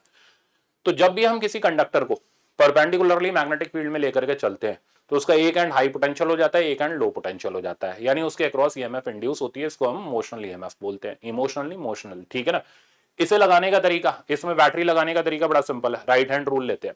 फिंगर हमारी कहां की तरफ जाती है, मैग्नेटिक फील्ड, थंब हमारा वेलोसिटी की तरफ, पाम जिस डायरेक्शन में होता है उस साइड बैटरी का पॉजिटिव पोल। तो ये कंडक्टर इधर जा रहा है, तो इसका बैटरी का पॉजिटिव पोल ऊपर आ जाएगा। इस बैटरी का ईएमएफ हमारा होता है बीएलवी। अब अगर यही कंडक्टर, अच्छा एल ध्यान रखना है, एल इफेक्टिव है, तो अगर आड़ा टेढ़ा कंडक्टर है तो टेल पकड़ करके एल बना लो, और एल इफेक्टिव लेते हुए आप इंड्यूस ईएमएफ लिख सकते हो। इस पे बेस्ड बहुत सारे छोटे मोटे प्रॉब्लम केटीएस के लेक्चर नोट्स में मैंने करा रखे हैं, आज मैंने कुछ अच्छे प्रॉब्लम रखे हैं, ठीक है ना। अब अगर हम कंडक्टर को रोटेट कराएं तो कुछ खास नहीं, टेंजेंशियल वेलोसिटी लिखो और उससे बैटरी की पोलैरिटी लगाओ। अब इस बैटरी का जो ईएमएफ आता है वो आता है half B L square omega, ठीक है ना। तो रोटेशन के वक्त, रोटेशन ऑफ कंडक्टर, वही कॉपर डिस्क का रोटेशन, ठीक है ना, अगर हम रोटेशन कराते हैं तो half B L square omega EMF रहता है, और अगर हम ट्रांसलेट कराते हैं तो ईएमएफ का वैल्यू बीएलवी रहता है। इस पे एनसीईआरटी का भी सवाल है, तो पहला एनसीईआरटी का ही है जो आपको मिलेगा।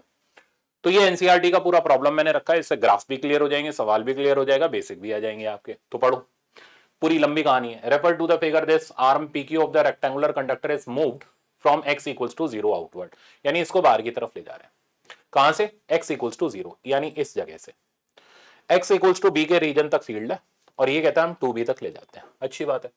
तो कहता है the uniform magnetic field perpendicular to the plane extends from 0 से b एंड इज 0 फॉर, यहां से यहां 0 है, ठीक है ना। Only the arm pq possess substantial resistance r, इस pq के पास रेजिस्टेंस भी है भाई, ठीक है ना, तो इसका रेजिस्टेंस आर भी हमें दे रखा है। आगे आगे कह रहे हैं consider the situation when arm PQ is pulled outward from 0 से 2b, यानी इसको यहां से पकड़ करके यहां तक लाए, and is then moved back to 0, और यहां से यहां तक ले गए, यानी बाहर भी निकाल करके लाए इसको और अंदर की तरफ भी धकेल के ले गए। With constant speed v obtain expression for flux, induce EMF, force required to pull the arm, power, और sketch the variation of this quantity with the distance. सारी चीज बताओ, कुछ नहीं छोड़ा इसने। तो अब जैसे ही हमें चलता हुआ कंडक्टर मिला, क्या बताया मैंने, पहले बैटरी लगाओ, फील्ड बाहर की तरफ है, वेलोसिटी इधर की तरफ है, पॉजिटिव पोल नीचे आ गया, ये लग गई बैटरी, बैटरी का ईएमएफ हो गया बीएलवी। ये कब लगी है बैटरी, बाहर जाते वक्त, अंदर आते वक्त होती तो ये बैटरी का पोलैरिटी ऊपर की तरफ हो जाता है, ठीक है ना। खैर, अब आप यहां पर स्टूडेंट आमतौर पे एक जगह पे बड़ा कंफ्यूज होता है, ठीक है ना, वो जगह क्लियर करने में मजा बड़ा आता है, क्योंकि कंफ्यूजन आपको बहुत रहता है। तो सुनो, अब हमें फ्लक्स लिखना है, तो मान लेते हैं ये एक्स डिस्टेंस किया है, सही है। फ्लक्स लिखने का तरीका है, तो सबसे पहली स्टेप है फ्लक्स बताता हूं, फिर मैं साइन कन्वेंशन बताता हूं, क्योंकि इसमें हमें नहीं पता चलता हम इस ईएमएफ को पॉजिटिव लिखें या इस ईएमएफ को नेगेटिव लिखें, उसका जुगाड़ में दे देता हूं। तो फ्लक्स की वैल्यू हमारे पास होगी बी है, बी तो फिक्स्ड है। अब एरिया यहां से यहां तक, ठीक है ना, तो ये एरिया हो गया लेंथ इंटू विड्थ, यानी एल इंटू एक्स। अब आप देखो, आपको जो ग्राफ बनाना है वो बी वर्सेस एक्स का बनाना है, मैं तो कहता हूं बी वर्सेस टाइम का भी बना लो, बात तो एक ही रहेगी। तो b वर्सेस x का, अगर यहाँ फाइव वर्सेस x का अगर मैं ग्राफ बनाऊं तो y बराबर mx टाइप का ग्राफ है, और इसका स्लोप bl के बराबर है। अगर 5 वर्सेस t बनाऊं तो इस x को मैं vt डाल दूंगा, तो ये रिजल्ट बन जाएगा bl vt। तो 5 वर्सेस t ग्राफ भी हमारा स्ट्रेट लाइन रहेगा, ओरिजिन से पास करता हुआ रहेगा, यानी इसने 5x बनाया तो मैं 5t बना के दूंगा, ठीक है ना। तो यहां से लेकर के यहां तक फ्लक्स कंटिन्यूअसली बढ़ रहा है स्ट्रेट लाइन में। तो अब 5 वर्सेस, तो सबसे पहला ग्राफ आप देख रहे हो, ये है 5 वर्सेस x का ग्राफ, ये x इक्वल्स टू 0 जगह, ये b, ये 2b, ये वापस b, और ये 0, तो बाहर ले गए 2b तक और फिर अंदर ले आए 0 तक। अब आप चेक करो, बाहर ले जाते वक्त ये फ्लक्स बढ़ता चला जा रहा है, यहां पर पहुंच करके फ्लक्स की वैल्यू मैक्सिमम हो जाएगी। उसके बाद जब ये डंडा बाहर आ जाएगा, ठीक है ना, तो फिर इफेक्टिव एरिया जितने रीजन में फील्ड लाइन कंसंट्रेटेड है वो कांस्टेंट हो जाएगी, यानी फ्लक्स का वैल्यू कांस्टेंट हो जाएगा। कहां से कहां तक? बी से लेकर के टू बी तक। फिर जब हम इसे वापस अंदर लाएंगे तब तक कांस्टेंट ही बना रहेगा, यानी कहां से कहां तक? बी से लेकर टू बी से लेकर के बी तक वापस से कांस्टेंट है। तो यहां से यहां और यहां से यहां इतने टाइम तक फ्लक्स कांस्टेंट है। अब दोबारा से फ्लक्स डिक्रीज होना स्टार्ट होगा, यानी पहले फ्लक्स इंक्रीज किया, दोबारा डिक्रीज किया। तो चेक करो, तो पहले फ्लक्स इंक्रीज किया, बी से टू बी में कांस्टेंट है, टू बी से बी में कांस्टेंट है, और दोबारा डिक्रीज कर करा के जीरो हो गया। यानी सबसे पहली कंडीशन होती है 5 वर्सेस टी या 5 वर्सेस एक्स ग्राफ बनाओ। आपने ये बना लिया, ठीक है ना। अब आपको इंड्यूस ईएमएफ लिखना है। अब मैं ईएमएफ वाला बता रहा हूं क्योंकि इसमें साइन कन्वेंशन पंगे डालता है। आपने लगाया Faraday law minus D five by D T, तो अब तो मजबूरी एक्स को टी के टर्म में डालना पड़ेगा, नहीं डाल रहे तो D x by D T लिख लेना। तो अब इंड्यूस ईएमएफ आ जाएगी माइनस बी एल बी, सही है। अब माइनस साइन क्या इंडिकेट कर रहा है कि जब ये फ्लक्स बढ़ेगा तो ये इंड्यूस ईएमएफ होगी माइनस बी एल बी, और जब ये फ्लक्स घटेगा तो ये इंड्यूस ईएमएफ हो जाएगी प्लस बी एल बी, उल्टा, ठीक है ना, फ्लक्स के चेंज को अपोज करेगी। तो यहां से हमें साइन कन्वेंशन पता चला, बढ़ते हुए फ्लक्स में, और वैसे भी इसका स्लोप देखो, इसका स्लोप पॉजिटिव है, तो इंड्यूस ईएमएफ हमारी नेगेटिव आ जाएगी। तो साइन कन्वेंशन इससे पता चला। तो पहले हमेशा फाई वाला ग्राफ बनाओ, फिर उसके स्लोप से ई वाला ग्राफ चेक करो। तो यहां से लेकर के यहां तक इंड्यूस ईएमएफ नेगेटिव कांस्टेंट, इधर से इधर आ गया, कोई फ्लक्स का चेंज नहीं हो रहा, ईएमएफ जीरो, यहां से यहां तक फिर से जीरो, तो कंटिन्यूअसली इतने रीजन में ईएमएफ जीरो है। अब वापस से जब ये अंदर एंटर करेगा तो फ्लक्स डिक्रीज करेगा, और फाई वर्सेस टी ग्राफ या फाई वर्सेस एक्स ग्राफ का स्लोप नेगेटिव होगा, ये नेगेटिव होगा तो ईएमएफ पॉजिटिव हो जाएगा। आप समझ गए। तो स्टूडेंट्स को डायरेक्ट ई वर्सेस टी और ई वर्सेस एक्स के साइन कन्वेंशन नहीं आते, वो इस तरीके से हमेशा फाई को प्लॉट करके फिर निकाले जाते हैं। यहां आप ऐसे चेक कर सकते हो, फ्लक्स बढ़ रहा है तो ईएमएफ का साइन अपना नेगेटिव आ जाएगा, और फ्लक्स घट रहा है तो ईएमएफ का साइन पॉजिटिव आ जाएगा। इससे आप चेक कर सकते हो, ठीक है ना, डायरेक्ट भी।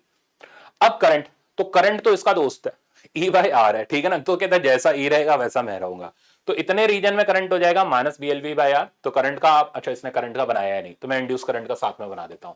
तो इंड्यूस करंट का वर्सेस टी ग्राफ बोल लो या एक्स ग्राफ बोल लो, तो वो बिल्कुल सिमिलर मैनर में रहेगा। यहां पर करंट हमारा नेगेटिव और उस रीजन में हमारा करंट पॉजिटिव, ठीक है ना, क्योंकि current simple E by R का रेशियो है। इस करंट की वैल्यू हो जाएगी minus B L V by R, और इधर हो जाएगा हमारा plus B L V by R. अब ये जो तीसरा ग्राफ बनाया, ये फोर्स वर्सेस डिस्टेंस का बनाया। अब फोर्स कैसे निकाले, तो सुनो, आपने बैटरी लगा ली, ठीक है ना। अब आपको फोर्स निकालनी है, तो बाहर जाते वक्त ये बैटरी की वजह से करंट फ्लो किया, ठीक है ना। इस ब्रांच में इंड्यूस करंट आया, कितना अभी बताया, B L V by R. इस इंड्यूस करंट की वजह से इस पे एम्पियरन फोर्स लगेगी। एम्पियरन फोर्स अपनी राइट हैंड, आप सीख चुके हो मैग्नेटिक में, तो राइट हैंड अपने पाम रूल से निकलती है, फिंगर फील्ड की तरफ, अंगूठा करंट की तरफ, और पाम जो होती है वो हमें फोर्स का डायरेक्शन देती है। तो फील्ड बाहर की तरफ, करंट नीचे की तरफ, फोर्स अंदर की तरफ, तो ये आ गया फोर्स का डायरेक्शन, सही है। तो ये फोर्स क्या कर रही है, जब ये बाहर जा रहा है तो ये फोर्स का डायरेक्शन अंदर की तरफ है, यानी इसको अपोज कर रही है। सिमिलरली जब ये अंदर जाएगा तो फोर्स बाहर की तरफ आ जाएगी, यानी तब भी इसको अपोज सपोर्ट कभी नहीं करेगी, अपोज ही करेगी, बस फोर्स का डायरेक्शन चेंज हो जाएगा। Value I L B. तो अगर मैं फोर्स लिखूं, करंट तो मैंने लिख लिया, तो अगर मैं इस फोर्स की वैल्यू लिखूं एम्पियरन फोर्स की, तो वो हो जाएगी आई एल बी, आई की वैल्यू डाल दो B L V by R, तो B square L square V divided by R. एक बार इसका डायरेक्शन अंदर की तरफ है, एक बार इसका डायरेक्शन बाहर की तरफ है। इस हिसाब से देखें तो ये लेफ्ट साइड पर है और बाद में राइट साइड पर है। लेफ्ट साइड पर हम नेगेटिव साइन लेते हैं फोर्स का, राइट साइड पर पॉजिटिव लेते हैं, इसलिए पहले फोर्स नेगेटिव है, बाद में फोर्स पॉजिटिव है। ये फोर्स के साइन कन्वेंशन हुए, समझ गए, लेफ्ट राइट वेक्टर क्वांटिटी। अब बात आती है पावर की। पावर एक स्केलर क्वांटिटी होती है, पावर का कोई साइन वाइन नहीं, वो हमेशा पॉजिटिव रहेगी। अब पावर क्यों डिसिपेट हुई भाई, रेजिस्टेंस है ना, तो पावर कितनी डिसिपेट हुई, वो हो गई आई स्क्वायर आर, ठीक है ना। तो आई की वैल्यू इधर पटक दो, तो पावर की वैल्यू आ जाएगी B square L square V square divided by R. तो कब से कब तक पावर आएगी, यहां से यहां तक आएगी, इधर कोई करंट ही नहीं है, जीरो हो जाएगी, इधर कोई करंट नहीं, जीरो हो जाएगी, फिर यहां से यहां तक आएगी, और वो पॉजिटिव कांस्टेंट ही बनी रहेगी। तो पावर का ग्राफ देखोगे तो पॉजिटिव कांस्टेंट जीरो और पॉजिटिव कांस्टेंट। तो मेरे ख्याल से एनसीईआरटी का ये पूरा ग्राफिकल प्रॉब्लम जो एग्जाम में पूछा जाता है सब बच्चों को क्लियर रहना चाहिए। नेक्स्ट पर आते हैं। नेक्स्ट आप देख रहे हो ये हमारे कुछ स्टैंडर्ड प्रॉब्लम है, अब इनको हम लोग अटेम्प्ट करते हैं। तो ये कह रहा है ये लूप फॉल कर रहा है, ठीक है ना, और इसकी जो वेलोसिटी है वो कांस्टेंट है, इसको हम टर्मिनल वेलोसिटी बोलते हैं। ये वेलोसिटी बता दो, कुछ नहीं करना, अपना वही कंसेप्ट पहले बताया हुआ मैंने। ये रही वेलोसिटी, आपका पहला काम होगा यहां पर आपको सबसे पहले बैटरी लगानी पड़ेगी। अच्छा, मैग्नेटिक फील्ड कहां की तरफ है वो देखूं मैं, uniform magnetic field exist perpendicular to the plane, मान लो अंदर की तरफ है। अब अगर मैं बैटरी लगाऊं तो राइट साइड की तरफ आ गई, ये बैटरी आ गई, ईएमएफ हो गया इसका बीएलवी, रेजिस्टेंस है तो करंट आ गया, करंट आ गया तो एम्पीयर एंड फोर्स आ गई, अभी अभी जस्ट बताया था। नीचे की तरफ एमजी लग गया, जब वेलोसिटी कांस्टेंट होगी दोनों बराबर होंगे, गेम खत्म हो गया। तो अब अगर मैं यहां पर इस कांस्टेंट वेलोसिटी को निकालूं तो एफ बराबर एमजी करा, एफ का वैल्यू हमारा फिक्स है B square L square V by R बराबर एमजी, यहां से हमारे पास टर्मिनल वेलोसिटी आ गई M G R by B square L square, ठीक है ना। अब आप आंसर चेक कर सकते हो, ये भी काफी इंपॉर्टेंट क्वेश्चन होता है, M G R by B square L square के हिसाब से थर्ड करेक्ट है। नेक्स्ट दोबारा से कैपेसिटर, अभी गया था फिर से आ गया, कह रहा है इसको हम बाहर की तरफ निकाल रहे हैं, फील्ड ये दे रखी है अंदर की तरफ, ये वेलोसिटी का डायरेक्शन दे रखा है, वैल्यू इसका 2 मीटर पर सेकंड है, मैग्नेटिक फील्ड का वैल्यू 2 टेस्ला है, लेंथ इसकी हमें दे रखी है 1 मीटर, पूरा तमाशा दे रखा है, बी एल वी सब कुछ दे रखा है, तो पूछेगा भी ना, ठीक है ना। अब ये कहता है कि बताओ इसमें कौन पॉजिटिव कौन नेगेटिव, कैपेसिटर पर चार्ज कितना होगा। अपना पहला काम बैटरी लगाओ, तो राइट हैंड के हिसाब से चले तो बैटरी का पॉजिटिव ऊपर नेगेटिव नीचे, तो ईएमएफ लिखे तो वो हो गया बीएलवी, बी की वैल्यू हो गई 2, एल की वैल्यू हो गई 1, वी की वैल्यू हो गई 2, यानी 4 वोल्ट का इंड्यूस ईएमएफ का बैटरी आ गया। अब हमें करंट नहीं निकालना, कैपेसिटर पे चार्ज निकालना है, तो चार्ज का फ्लो अगर आप चेक करोगे तो चार्ज इस तरीके से जाएगा, ये पॉजिटिव ये नेगेटिव, इससे ही आंसर पता चल जाएगा। तो ए पॉजिटिव बी नेगेटिव, ए पॉजिटिव बी नेगेटिव, ये तो दोनों ही पॉजिटिव गलत हो गया, ये पॉजिटिव ये नेगेटिव सही है, ये नेगेटिव ये पॉजिटिव गलत है, ये गलत है, कुछ नहीं करके भी आंसर आ जाते हैं, ठीक है ना। अब अगर हम इस चार्ज को निकालें तो इसे निकालने का तरीका वही अपना पुराना सीवी, तो क्यू की वैल्यू हो जाएगी सी, कैपेसिटेंस कितनी दे रखी है हमें 10 म्यू एफ, और V हमने निकाल लिया 4 वोल्ट, आंसर आ गया 40 माइक्रोकूलम। अब इसमें अगर हम देखें तो A पर पॉजिटिव 40 आ जाएगा और B वाली जो प्लेट है उस पे इक्वल अपोजिट -40 माइक्रोकूलम आ जाएगा। राइट आंसर मैंने बता ही दिया, सिंपल सा था। तो अब आपका कैपेसिटर हो, टर्मिनल वेलोसिटी हो और इसके अंदर ग्राफिकल प्रॉब्लम हो, गलत तो नहीं होएगा, ठीक है ना। A to Z सारी चीज रिवाइज हो गई एनसीईआरटी के साथ। अब आ जाओ इस पे, ये साफ साफ दिख रहा है कि हम रॉड को रोटेट कराने जा रहे हैं। तो ये कह रहा है straight rod of length L is rotated about the axis passing through O as shown in the figure. Magnetic field B exists parallel to the axis of rotation. Rod के नहीं, एक्सिस के पैरेलल एक्सिस ये रही, तो या तो अंदर है या बाहर है, कोई एक डायरेक्शन बना लो। तो मान लेते हैं ये रॉड है, हम इसको ऐसे घुमा रहे हैं, मैग्नेटिक फील्ड अंदर की तरफ है, ये हिस्सा हो गया P, ये O, ये Q। सबसे पहले जो जो हिस्से घूम रहे हैं उनको पकड़ो, बैटरी बनाओ। तो इतने हिस्से की बैटरी बनाने के लिए इसकी वेलोसिटी नीचे की तरफ, इसकी वेलोसिटी ऊपर की तरफ। वेलोसिटी का काम सिर्फ बैटरी का डायरेक्शन निकालने में, ईएमएफ अपनी half B L square omega लगेगी रोटेशन में। अब मैग्नेटिक फील्ड अंदर है तो इधर के हिस्से का पॉजिटिव टर्मिनल बाहर की तरफ आ गया, इसका नाम E2 कर लिया, ईएमएफ लिखा half B L2 square omega, सही है, half B L square omega से। इसका ईएमएफ चेक करेंगे तो इसका ईएमएफ इधर की तरफ आ जाएगा, ये हो गया E1 और E1 का वैल्यू हो गया half B L1 square omega. L1 यहां से यहां तक की दूरी, L2 यहां से यहां तक की दूरी, सेंटर से कॉर्नर तक की। अब जो बड़ा होगा उसका ईएमएफ डोमिनेटिंग होगा। तो हमें क्या पता करना है, EMF induce between P and Q, तो बस खाली मैग्नीट्यूड देना है। तो ईएमएफ यानी voltage between P and Q अगर हम देखें तो इस वोल्टेज का मैग्नीट्यूड, अब मैग्नीट्यूड वाइज तो ये बड़ी है ये छोटी है, Vp माइनस VQ निकालना होता तो हम E1 माइनस E2 लिखते, नेगेटिव आता, बट इसने तो कहा सिर्फ मैग्नीट्यूड दे दो, तो आप लिख लो अपना सिंपल E2 माइनस E1, यानी half B L2 square minus L1 square times omega. देख लेते हैं कितना आ रहा है, तो half B okay L2 square हो गया 16L स्क्वायर बाय 25 और L1 स्क्वायर हो गया L square by 25 into omega. 16 minus 1 ये हमारे पास बचा 15, तो 3/5 आ गया, तो 3/5, 5 और 2 10 बी एल स्क्वायर ओमेगा, ये हो गया पी और क्यू के बीच का पोटेंशियल डिफरेंस। तो राइट आंसर इस हिसाब से देखोगे हमारा सेकंड वाला हो जाएगा। तो अब रोटेशन तक, रोटेशन मतलब इसके रोटेशन तक की सारी चीजें क्लियर। अब नेक्स्ट आता है फिर से हमारे पास एक छोटा सा कंसेप्ट, एसी जनरेटर और डायनामो। जनरेटर करंट प्रोड्यूस करता है, डायनामो में बैटरी लगानी पड़ती है, तो वहां बैक ईएमएफ का सवाल बनता है, दोनों चीजें दिमाग में रखो। तो हमने क्या किया, एक कॉइल को, मैग्नेटिक फील्ड फिक्स्ड है, इस कॉइल को मैग्नेटिक फील्ड में रोटेट करना शुरू किया, इससे बी और ए के बीच का एंगल चेंज किया। तो मान लेते हैं बी और ए के बीच का एंगल थीटा, तो फ्लक्स की वैल्यू जो हो जाएगी अपनी वही B A cos theta, number of turns N है तो N B A cos theta. Theta को हमने पुट किया ओमेगा टी, क्योंकि हम इसे ओमेगा की एंगुलर वेलोसिटी से घुमा रहे हैं। डिफरेंशिएट किया, हमारे पास इंड्यूस ईएमएफ आ गया, इंड्यूस ईएमएफ आ गया ई नॉट साइन ओमेगा टी। यहां से साफ पता चल रहा है ये अल्टरनेटिंग करंट का ईएमएफ वैल्यू है, ठीक है ना। ई नॉट इसका पीक वैल्यू ऑफ ईएमएफ है, आरएमएस वैल्यू निकालना तो अपना ई नॉट बाय रूट 2 रहेगा।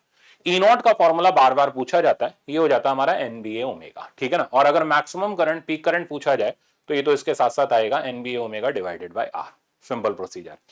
अब डायनमो, डायनमो में हम बैटरी लगाते हैं, कॉइल रोटेट करती है, ठीक है ना, और उस कॉइल के अंदर जो इंड्यूस ईएमएफ जनरेट होता है उसको हम बोलते हैं बैक ईएमएफ। नेट करंट लिखने, और इसका काम क्या होता है, अपने मेन बैटरी को अपोज करना। तो अगर नेट करंट लिखना हो जो आर्मेचर में फ्लो कर रहा है वो हो जाता है E minus E induced by R, तो E minus E B divided by R, ठीक है ना। अब जितना ई बी ज्यादा होगा आई उतना कम से कम होगा। तो आई की अगर मिनिमम वैल्यू लिखनी है तो इस करंट, इस ईएमएफ को हमें मैक्सिमम रखना पड़ेगा, यानी एनबीए ओमेगा रखना पड़ेगा। तो ये हमारा करंट इन द आर्मेचर का सवाल जनरेट करता है। अब प्रॉब्लम देखो, प्रॉब्लम हमारा ये रहा, इसमें ये कह रहा है एक रेक्टेंगुलर कॉइल है जिसके 60 टर्न्स है, तो नंबर ऑफ टर्न्स हमारे पास 60 है आगे, and its length and width, तो ये रही रेक्टेंगुलर कॉइल। लेंथ हमें दे रखी है 20 सेंटीमीटर और विड्थ हमें दे रखी है इसकी 10 सेंटीमीटर। हमने इसको रोटेट किया, the coil is rotated at the speed of 1800 rotation पर मिनट। तो इसे तुरंत हम एसआई सिस्टम रेडियन पर सेकंड में कन्वर्ट कर लेंगे इनटू 2 पाई बाय 60, कैलकुलेशन बाद में देख लेंगे।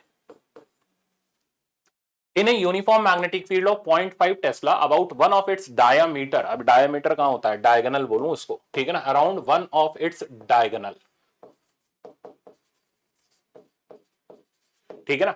तो हम इसे रोटेट कर रहे हैं यूनिफॉर्म मैग्नेटिक फील्ड में 0.5 टेस्ला की, ठीक है ना। तो 0.5 टेस्ला की हमें यूनिफॉर्म फील्ड दे रखी है, और ये डायगोनल के अबाउट हम इसको डायगोनल मैं भी बोल रहा हूँ, ये अपना क्या है, हाँ डायगोनल के अबाउट हम इसको रोटेट कर रहे हैं, डायमीटर के अबाउट नहीं। अच्छा, मैग्नेटिक फील्ड में आप इसको रोटेट कर रहे हो, ऑब्वियसली बी और ए के बीच का एंगल चेंज करेगा। पूछा क्या है देखें एक बार, ये कह रहा है द मैक्सिमम इंड्यूस ईएमएफ, तो ये तो सीधे सीधे ई नॉट पूछ रहा है, ई नॉट का वैल्यू हो गया हमारा एनबीए ओमेगा, ठीक है ना। अब इससे कोई फर्क नहीं पड़ रहा, आप इसे डायगोनल के अलोंग कराओ या साइड के अलोंग कराओ, कोई फर्क नहीं, बी और ए के बीच का एंगल चेंज कर ही रहा है। नंबर ऑफ टर्न्स हमें दे रखे हैं 60, मैग्नेटिक फील्ड हमारे पास है, कितनी मैग्नेटिक फील्ड दे रखी है 0.5 टेस्ला, ठीक है। Area of cross section length into width करेंगे तो 200 इंटू 10 की पावर -4, और ओमेगा की वैल्यू वो लिखी रखी है 1800, इसको 6 3 जा 18, तो ये 30 आ जाएगा 60 पाई, ठीक है। अब बस खाली हमें सिंप्लीफाई करना है, तो इसको अगर हम सिंप्लीफाई करें तो सिंप्लीफाई करने पर ये रिजल्ट हमारे पास आ जाएगा 0.5 इंटू 200 करेंगे 100 बन जाएगा, 60 60 3600 पाई इंटू 100, और ये गया 10 की पावर -2, ये भी इधर से निकल गया, फाइनल आंसर बना 36 पाई, ठीक है ना। अब पाई की वैल्यू 3.142 होती है, तो तकरीबन 3 से मल्टीप्लाई कर लो, आइडिया लग जाएगा। तो 3 6 18 और 3 3 9 और 1 10, यानी ये 110 से ज्यादा, तो 110 से थोड़ा सा ज्यादा मिलेगा, तो तकरीबन 113 वोल्ट इसका राइट आंसर हो जाएगा, सिंपल। तो मेरे ख्याल से रोटेशन ऑफ कॉइल का भी सवाल आपको समझ आ गया होगा। नेक्स्ट देखो, नेक्स्ट आप देख रहे हो ट्रांसफॉर्मर, ये मैं यहीं पढ़ा देता हूं, अल्टरनेटिंग करंट तक का क्या वेट करना, ठीक है ना। ट्रांसफॉर्मर में दो कॉइल्स होती है, म्यूचुअल इंडक्शन के प्रिंसिपल पर बेस्ड होता है। हमेशा ध्यान रखना, ट्रांसफॉर्मर एसी को एसी में कन्वर्ट करता है। अगर आपने यहां बैटरी लगा दी और उधर ट्रांसफॉर्मर के फॉर्मूले लगा रहे हो तो बेवकूफ बन जाओगे, ठीक है ना। तो बेवकूफ नहीं बनना, हमेशा ध्यान रखना, एसी को एसी में कन्वर्ट करता है, डीसी को कन्वर्ट नहीं करता, क्योंकि डीसी की फ्रीक्वेंसी कांस्टेंट रहती है, कुछ चेंज ही नहीं होता उसमें। अब ये कॉइल हो गई हमारी प्राइमरी और इधर कॉइल हो गई हमारी सेकेंडरी, ठीक है ना। अब सबसे पहले बहुत सिंपल सा टर्म डिफाइन करते हैं, एफिशिएंसी। एफिशिएंसी होता है output power by input power का रेशियो, ठीक है ना। अब आउटपुट पावर हमारी इधर देखी जाएगी सेकेंडरी में, इनपुट पावर हो जाएगी प्राइमरी में, तो एफिशिएंसी हो जाएगी वीपीआईपी बाय वीएसआईएस। अब एक और बड़ी इंपॉर्टेंट रिलेशन है, वो ये है कि ये जो ईएमएफ का रेशियो होता है नंबर ऑफ टर्न्स के डायरेक्टली प्रोपोर्शनल होता है और करंट के इनवर्स में चलता है। ये ट्रांसफार्मर की हमारी बेसिक इक्वेशन है जो आप बचपन से पढ़ते चले आए हो। अगर एफिशिएंसी 100% है तो इनपुट और आउटपुट पावर हमें बराबर मिलती है, बट जनरली क्या होता है आजकल देखने में आ रहा है कि जो सवाल बनता है वो 100% एफिशिएंसी का नहीं दे रहा वो, ठीक है ना। तो जनरली एफिशिएंसी के ऊपर बेस्ड प्रॉब्लम होते हैं, हम अपना वही बेसिक जो आउटपुट बाय इनपुट है उससे हम लोग इसको यूज करते हुए चलेंगे, ठीक है ना। बाकी इन इक्वेशंस को रटने की जरूरत नहीं है, ये ध्यान रखना बस E proportional to N and inversely proportional to I है, या फिर ये वाली इक्वेशन है, अगर ये 100% कर दें तो ये equation ES by EP NS by NP IP by S बन जाएगी, बट इसको रटने की जरूरत नहीं है, या आप एफिशिएंसी के फॉर्मूले से भी निकाल सकते हो, ठीक है ना। अब जैसे मैं दिखाता हूं आपको, अब ये सवाल ऑलरेडी आया हुआ सवाल है आपके में, इसलिए मैंने इसको यहां पर रखा है। ये कह रहा है ट्रांसफॉर्मर हैविंग एफिशिएंसी 90%, तो हमें एफिशिएंसी दे रखी है 90%, ये क्लियर हो गया 100% नहीं है, तो हम एफिशिएंसी के फॉर्मूले से ही चलेंगे। Is working on 200 volt and 3 kilowatt power supply, तो हम 200 वोल्ट की इनपुट ले रहे हैं, यानी वीपी का वैल्यू 200 वोल्ट है, और पावर ऑफ प्राइमरी कॉइल भी हमें 3000 वॉट दे रखा है। तो इससे तो हमारे पास आईपी का वैल्यू फट से निकल आएगा, देखेंगे, चलो जरूरत होगी तो निकाल लेंगे इसको। If the current in the secondary coil is 6 ampere, I S का वैल्यू हमें दे रखा है 6 एम्पियर। पता क्या लगाना है पता लगाना है voltage across secondary coil and current in the primary coil, VS और आईपी पता लगाने हैं। तो वीएस पता लगाना है और आईपी, और बहुत ही आसान सवाल होता है ट्रांसफॉर्मर का, हमेशा आप इसको 100% मान के चलो, आपकी तो एफिशिएंसी 100% रहेगी इसको करने की। तो ईटा आउटपुट बाय इनपुट, यानी VS I S by VP IP. अब जरा चेक करो, ईटा दे रखा है 90%, तो 90 बाय 100, वीएस आई एस, अब वीएस तो हमें निकालना है, आई एस का वैल्यू हमें पता है 6 एम्पियर। अब ये जो ड्रामा है ये पावर ऑफ प्राइमरी तो है, तो इसको क्यों ब्रेक करके लिखना, सीधे 3000 डाल दो, तो ये हो गया 500, और यहां से वीएस का वैल्यू मेरे पास आ गया 450 वोल्ट। तो बड़े सिंपल तरीके से हम लोगों ने सेकेंडरी का वोल्टेज निकाल लिया। 450 वोल्ट के हिसाब से ये दोनों तो रिजेक्ट हो गए, एलिमिनेट हो गए, दो ऑप्शन हमारे सामने बच रहे हैं। अच्छा, अब हमें जब तक आईपी नहीं मिलेगा एग्जैक्ट आंसर नहीं आएगा, तो आईपी निकालने के लिए क्या करते हैं, पावर के फॉर्मूले को ब्रेक कर लेते हैं, वीपी आईपी। तो 3000 इक्वल्स टू हमारा 200 टाइम्स आईपी हो गया। आईपी का वैल्यू यहां से मेरे पास आ गया 15 एम्पियर। तो आई थिंक अब आप इसको आराम से कर सकते हो। तो हमारे पास रिजल्ट आ चुका है 450 और 15 एम्पियर, ये भी रिजेक्ट हो गया, राइट आंसर सेकंड वाला हो गया। तो ट्रांसफॉर्मर के इन बेसिक इक्वेशन पे बेस सवाल होते हैं, और मेरे ख्याल से अब आपके गलत तो नहीं होंगे। नेक्स्ट पर चलते हैं।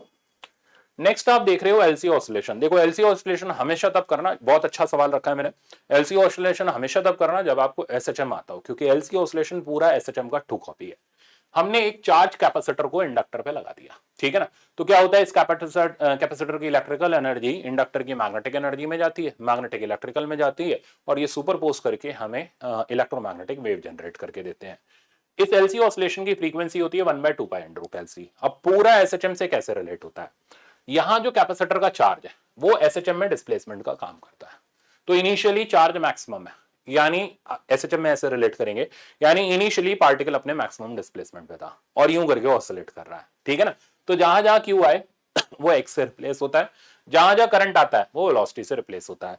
तो अब पूरा सिस्टम समझते हैं। एक्सट्रीम पोजीशन पर पार्टिकल है, यानी डिस्प्लेसमेंट मैक्सिमम है, यानी कैपेसिटर फुल चार्ज है। जैसे जैसे मीन की तरफ आ रहा है, ठीक है ना, तो मीन पोजीशन पर आकर के डिस्प्लेसमेंट जीरो हो गया, यानी चार्ज जीरो हो गया, बट वेलोसिटी मैक्सिमम हो गई, यानी करंट मैक्सिमम हो गया, यानी इलेक्ट्रिकल एनर्जी मैग्नेटिक में कन्वर्ट हो गई। यहां से यहां तक का टाइम T/4, ठीक है ना। फिर मैग्नेटिक इलेक्ट्रिकल में जाएगी, फिर इलेक्ट्रिकल मैग्नेटिक में आएगी, फिर मैग्नेटिक इलेक्ट्रिकल में जाएगी, यानी हर बार इलेक्ट्रिकल को मैग्नेटिक में जाने के लिए या मैग्नेटिक को पूरा इलेक्ट्रिकल में आने के लिए T/4 का टाइम चाहिए। अगर हम T/8 पर बात करें, ये सिखाया हुआ है एसएचएम में, तो एनर्जी आधी आधी होती है, ठीक है ना। आपको ये क्यों बताया, अरे सवाल है इसलिए बताया, ठीक है ना। तो ये पूरा का पूरा एसएचएम से लिंक होता है। अब मान लो चार्ज पता है और करंट निकालना है, मतलब वही हो गया, डिस्प्लेसमेंट पता है और वेलोसिटी निकालनी है, तो दोनों इक्वेशन को रिलेट करते हुए यूज कर सकते हैं। मैं करके दिखाऊंगा आपको। अब देखो यहां पर ये बहुत अच्छा सा सवाल है, ये कह रहा है, इसमें तो खैर एक ही चीज पूछी है, मैं इससे 5 और चीजें पूछ लूंगा, ठीक है ना। तो सुनो, ये कह रहा है at t equal to 0 switch 1 is open, तो हमने 1 को ओपन किया, ये 1 यहां पर कनेक्टेड था, यानी इस बैटरी का काम है कैपेसिटर को पूरा चार्ज करना। तो इसने इसको चार्ज कर दिया और इसको E का वोल्टेज दे दिया।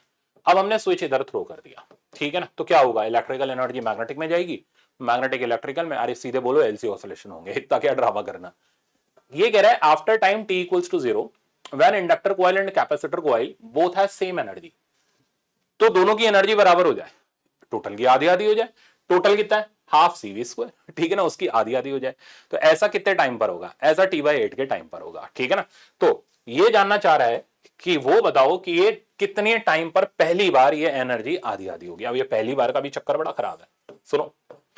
डिस्प्लेसमेंट मैक्सिमम है, यानी कैपेसिटर फुल चार्ज है, ये t इक्वल्स टू 0 है। यहां पर आकर के डिस्प्लेसमेंट 0 हो गया, यानी कैपेसिटर का चार्ज 0 हो गया। यहां आकर के डिस्प्लेसमेंट -a हो गया, यानी कैपेसिटर का चार्ज -Q0 हो गया, पोलैरिटी पलट गई।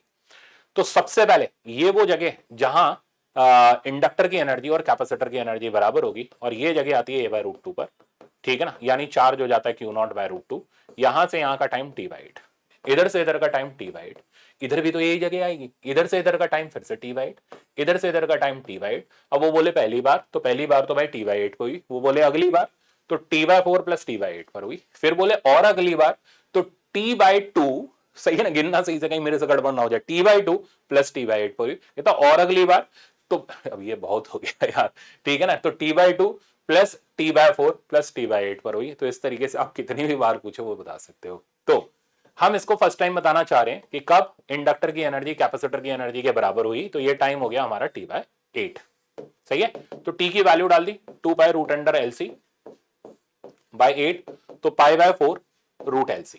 तो राइट आंसर आपके सामने चमक रहा है, राइट आंसर है हमारा थर्ड वाला। ठीक है, इतना आसान था, पर अभी सवाल नहीं खत्म किया। अब मैंने इसमें और एडिशनल पूछा, मैंने कहा चलो भाई चार्ज भी बताओ जब एनर्जी आधी आधी हो गई, करंट भी बता दो जब ये एनर्जी आधी आधी हो गई, तो अब इन सवालों को कैसे हैंडल करोगे। तो सबसे पहले आप कैपेसिटर की मैक्सिमम एनर्जी जानते हो, यही इंडक्टर की मैक्सिमम एनर्जी के बराबर होती है, और क्या ही होता है, सारी एनर्जी उसमें चली जाती है। तो यू नॉट की वैल्यू हो गई हाफ सी टी स्क्वायर।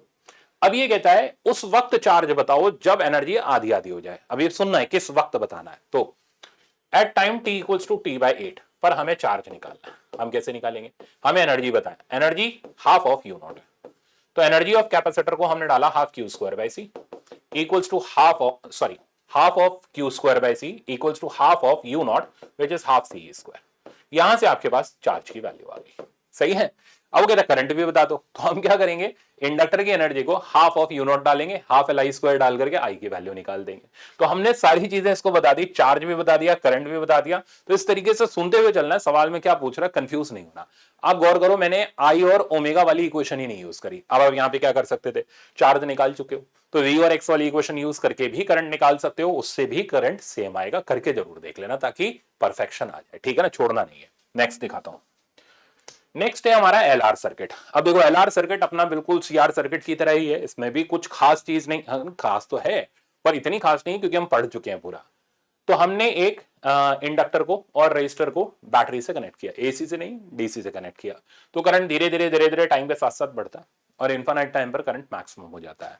तो इसका तरीका क्या है, अगर हम इनिशियल और फाइनल स्टेट सॉल्व करना चाहते हैं तो इनिशियली करंट जीरो है, यानी इंडक्टर अपने आप को एक ओपन सर्किट बना लेता है। तो इनिशियली इंडक्टर को हम ओपन कर देते हैं, कैपेसिटर को इनिशियली वायर से रिप्लेस करते थे, ठीक है ना। फाइनली इंडक्टर कोई रेजिस्टेंस ऑफर नहीं करता, यानी इनफाइनाइट टाइम पर जब हम सॉल्व करेंगे तो इंडक्टर को हम वायर से रिप्लेस कर देंगे और करंट मैक्सिमम की वैल्यू निकाल लेंगे, क्योंकि ये करंट एक्सपोनेंशियली इंक्रीज कर रहा है, ठीक है ना। तो इसका ग्राफ जो बनेगा आई वर्सेस टी ग्राफ, वो कुछ इस तरीके का बनेगा। इसमें स्लोप का सवाल होता है कि अगर हम t इक्वल्स टू 0 पर इसका स्लोप निकालें, स्लोप हो गया D I by D T, D I by D T करोगे t इक्वल्स टू 0 पुट करके, तो ये रिजल्ट हमारे पास आ जाएगा I naught by tau. I naught और टाउ का वैल्यू डाल लो तो ये बन जाएगा ई बाय एल, यानी इसका स्लोप हमें ई बाय एल का रेशियो बताता है। अब दो सर्किट दे रखे हैं, ई सेम दे रखा है, एक का स्लोप ज्यादा दे रखा है, एक का स्लोप कम दे रखा है, तो एल के वैल्यू तो ऐसे ही बताए जा सकते हैं ना, जिसका स्लोप ज्यादा उसका एल कम, जिसका स्लोप कम उसका एल ज्यादा। ऐसे करके इस पे बेस्ड हम कंसेप्चुअल प्रॉब्लम्स को कर सकते हैं। न्यूमेरिकल को अटेम्प्ट करने के लिए हमें देखना पड़ेगा इनिशियल स्टेट सॉल्व करनी है या फाइनल स्टेट। अब जैसे आप ये प्रॉब्लम देखो, मैंने बोला था कराऊंगा current divider law in inductor, तो ये उस पे कह रहा both the inductor and cell are ideal. तो दोनों ही इंडक्टर और सेल आइडियल है, मतलब इंडक्टर का कोई अपना रेजिस्टेंस वायर का नहीं है, ये बोलने का मतलब है। Find current in steady state, तो स्टडी स्टेट यानी इनफाइनाइट टाइम की स्टेट पर करंट बताओ, कहां पर बताओ भाई, 2 हेनरी का पूछ रहा है ठीक है ना, अच्छा सवाल है। तो हम क्या करेंगे, सबसे पहले अपना बेसिक लगाएंगे कि इनफाइनाइट टाइम पर तो यार ये पूरा वायर से रिप्लेस होता है, फिर चाहे 2 हो चाहे 3 हो कोई मतलब नहीं। तो हम इस वक्त करंट की वैल्यू निकाल लेंगे, तो मैक्सिमम करंट की वैल्यू मेरे पास आ गई ई बाई आर यानी 5 एम्पियर। पर मुसीबत ये तो बैटरी से फ्लो करने वाला करंट है, वो तो चाह रहे 2 वाले का बताओ, 2 हेनरी का बताओ। अब हम करंट डिवाइडर लॉ, अभी क्या बताया था, बिल्कुल रेजिस्टेंस की तरह। तो अब अगर हमें 2 हेनरी और 3 हेनरी वाली ब्रांच में से फ्लो करने वाला करंट निकालना है, खाली करंट ही नहीं और इस सवालों के अंदर सवाल बन सकते हैं, वो क्या पोटेंशियल एनर्जी बता दो कितनी होगी, ठीक है ना, तो वो भी बताई जा सकती है, ये भी अच्छा सवाल AIEEE में आया था ये एक बार। तो यहां का करंट हम ऑलरेडी जानते हैं, दिस करंट इज 5 एम्पियर। अब हम चाहते हैं 2 हेनरी और 3 हेनरी का करंट निकालना, तो इधर का करंट निकालने के लिए इधर का इंडक्टर आएगा, अरे वही current divider law in resistance वाला सेम, तो I1 की वैल्यू हो जाएगी 3 divided by 3 plus 2 into total current यानी 3 एम्पियर। और I2 की वैल्यू हमारे पास आ जाएगी, अब माइनस कर लो नहीं यार, इसमें क्यों फॉर्मूला लगाने की जरूरत है, तो 5 माइनस 3 यानी 2 एम्पियर। अगर फर्स्ट इंडक्टर की पोटेंशियल एनर्जी निकालनी है तो हाफ एल I1 स्क्वायर, इसकी मैक्सिमम एनर्जी आ जाएगी L1, तो half of 2 into I1 square करेंगे तो ये हमारे पास आ जाएगा 9 यानी 9 जूल की एनर्जी आ जाएगी। और U2 की अगर हमें वैल्यू निकालनी है, इस इंडक्टर की मैक्सिमम एनर्जी निकालनी है, तो half of L2 into I2 square, L2 और I2 दोनों हम जानते हैं, तो हाफ ऑफ L2 की वैल्यू हो गई 3 इंटू I2 स्क्वायर, अगर हम करेंगे कितना था I2 2 स्क्वायर यानी 4, तो ये आ जाएगा 6 जूल। तो मेरे ख्याल से अब आपको LR सर्किट में भी मैंने पूरी डिटेल से सवाल दे दिया, आराम से अब आप कर सकते हो। तो ये था आपका EMI का रिवीजन। अब आपका काम है, ठीक है ना, घर पे आराम से KTS लेक्चर की मास्टर शीट प्रैक्टिस करना, क्योंकि भाई देखते रहने से इस टाइम पे काम नहीं चलता, प्रैक्टिस करने से ही चलता है। प्रैक्टिस करो, मास्टर शीट प्रैक्टिस करो, लेक्चर नोट्स प्रैक्टिस करो और टेस्ट के प्रॉब्लम लगाओ। टेस्ट में EMI और ऐसी एक साथ है, इसलिए EMI तो कवर कर लेना, ठीक है ना। फिर मिलेंगे हम नेक्स्ट लेक्चर के अंदर। Thank you so much.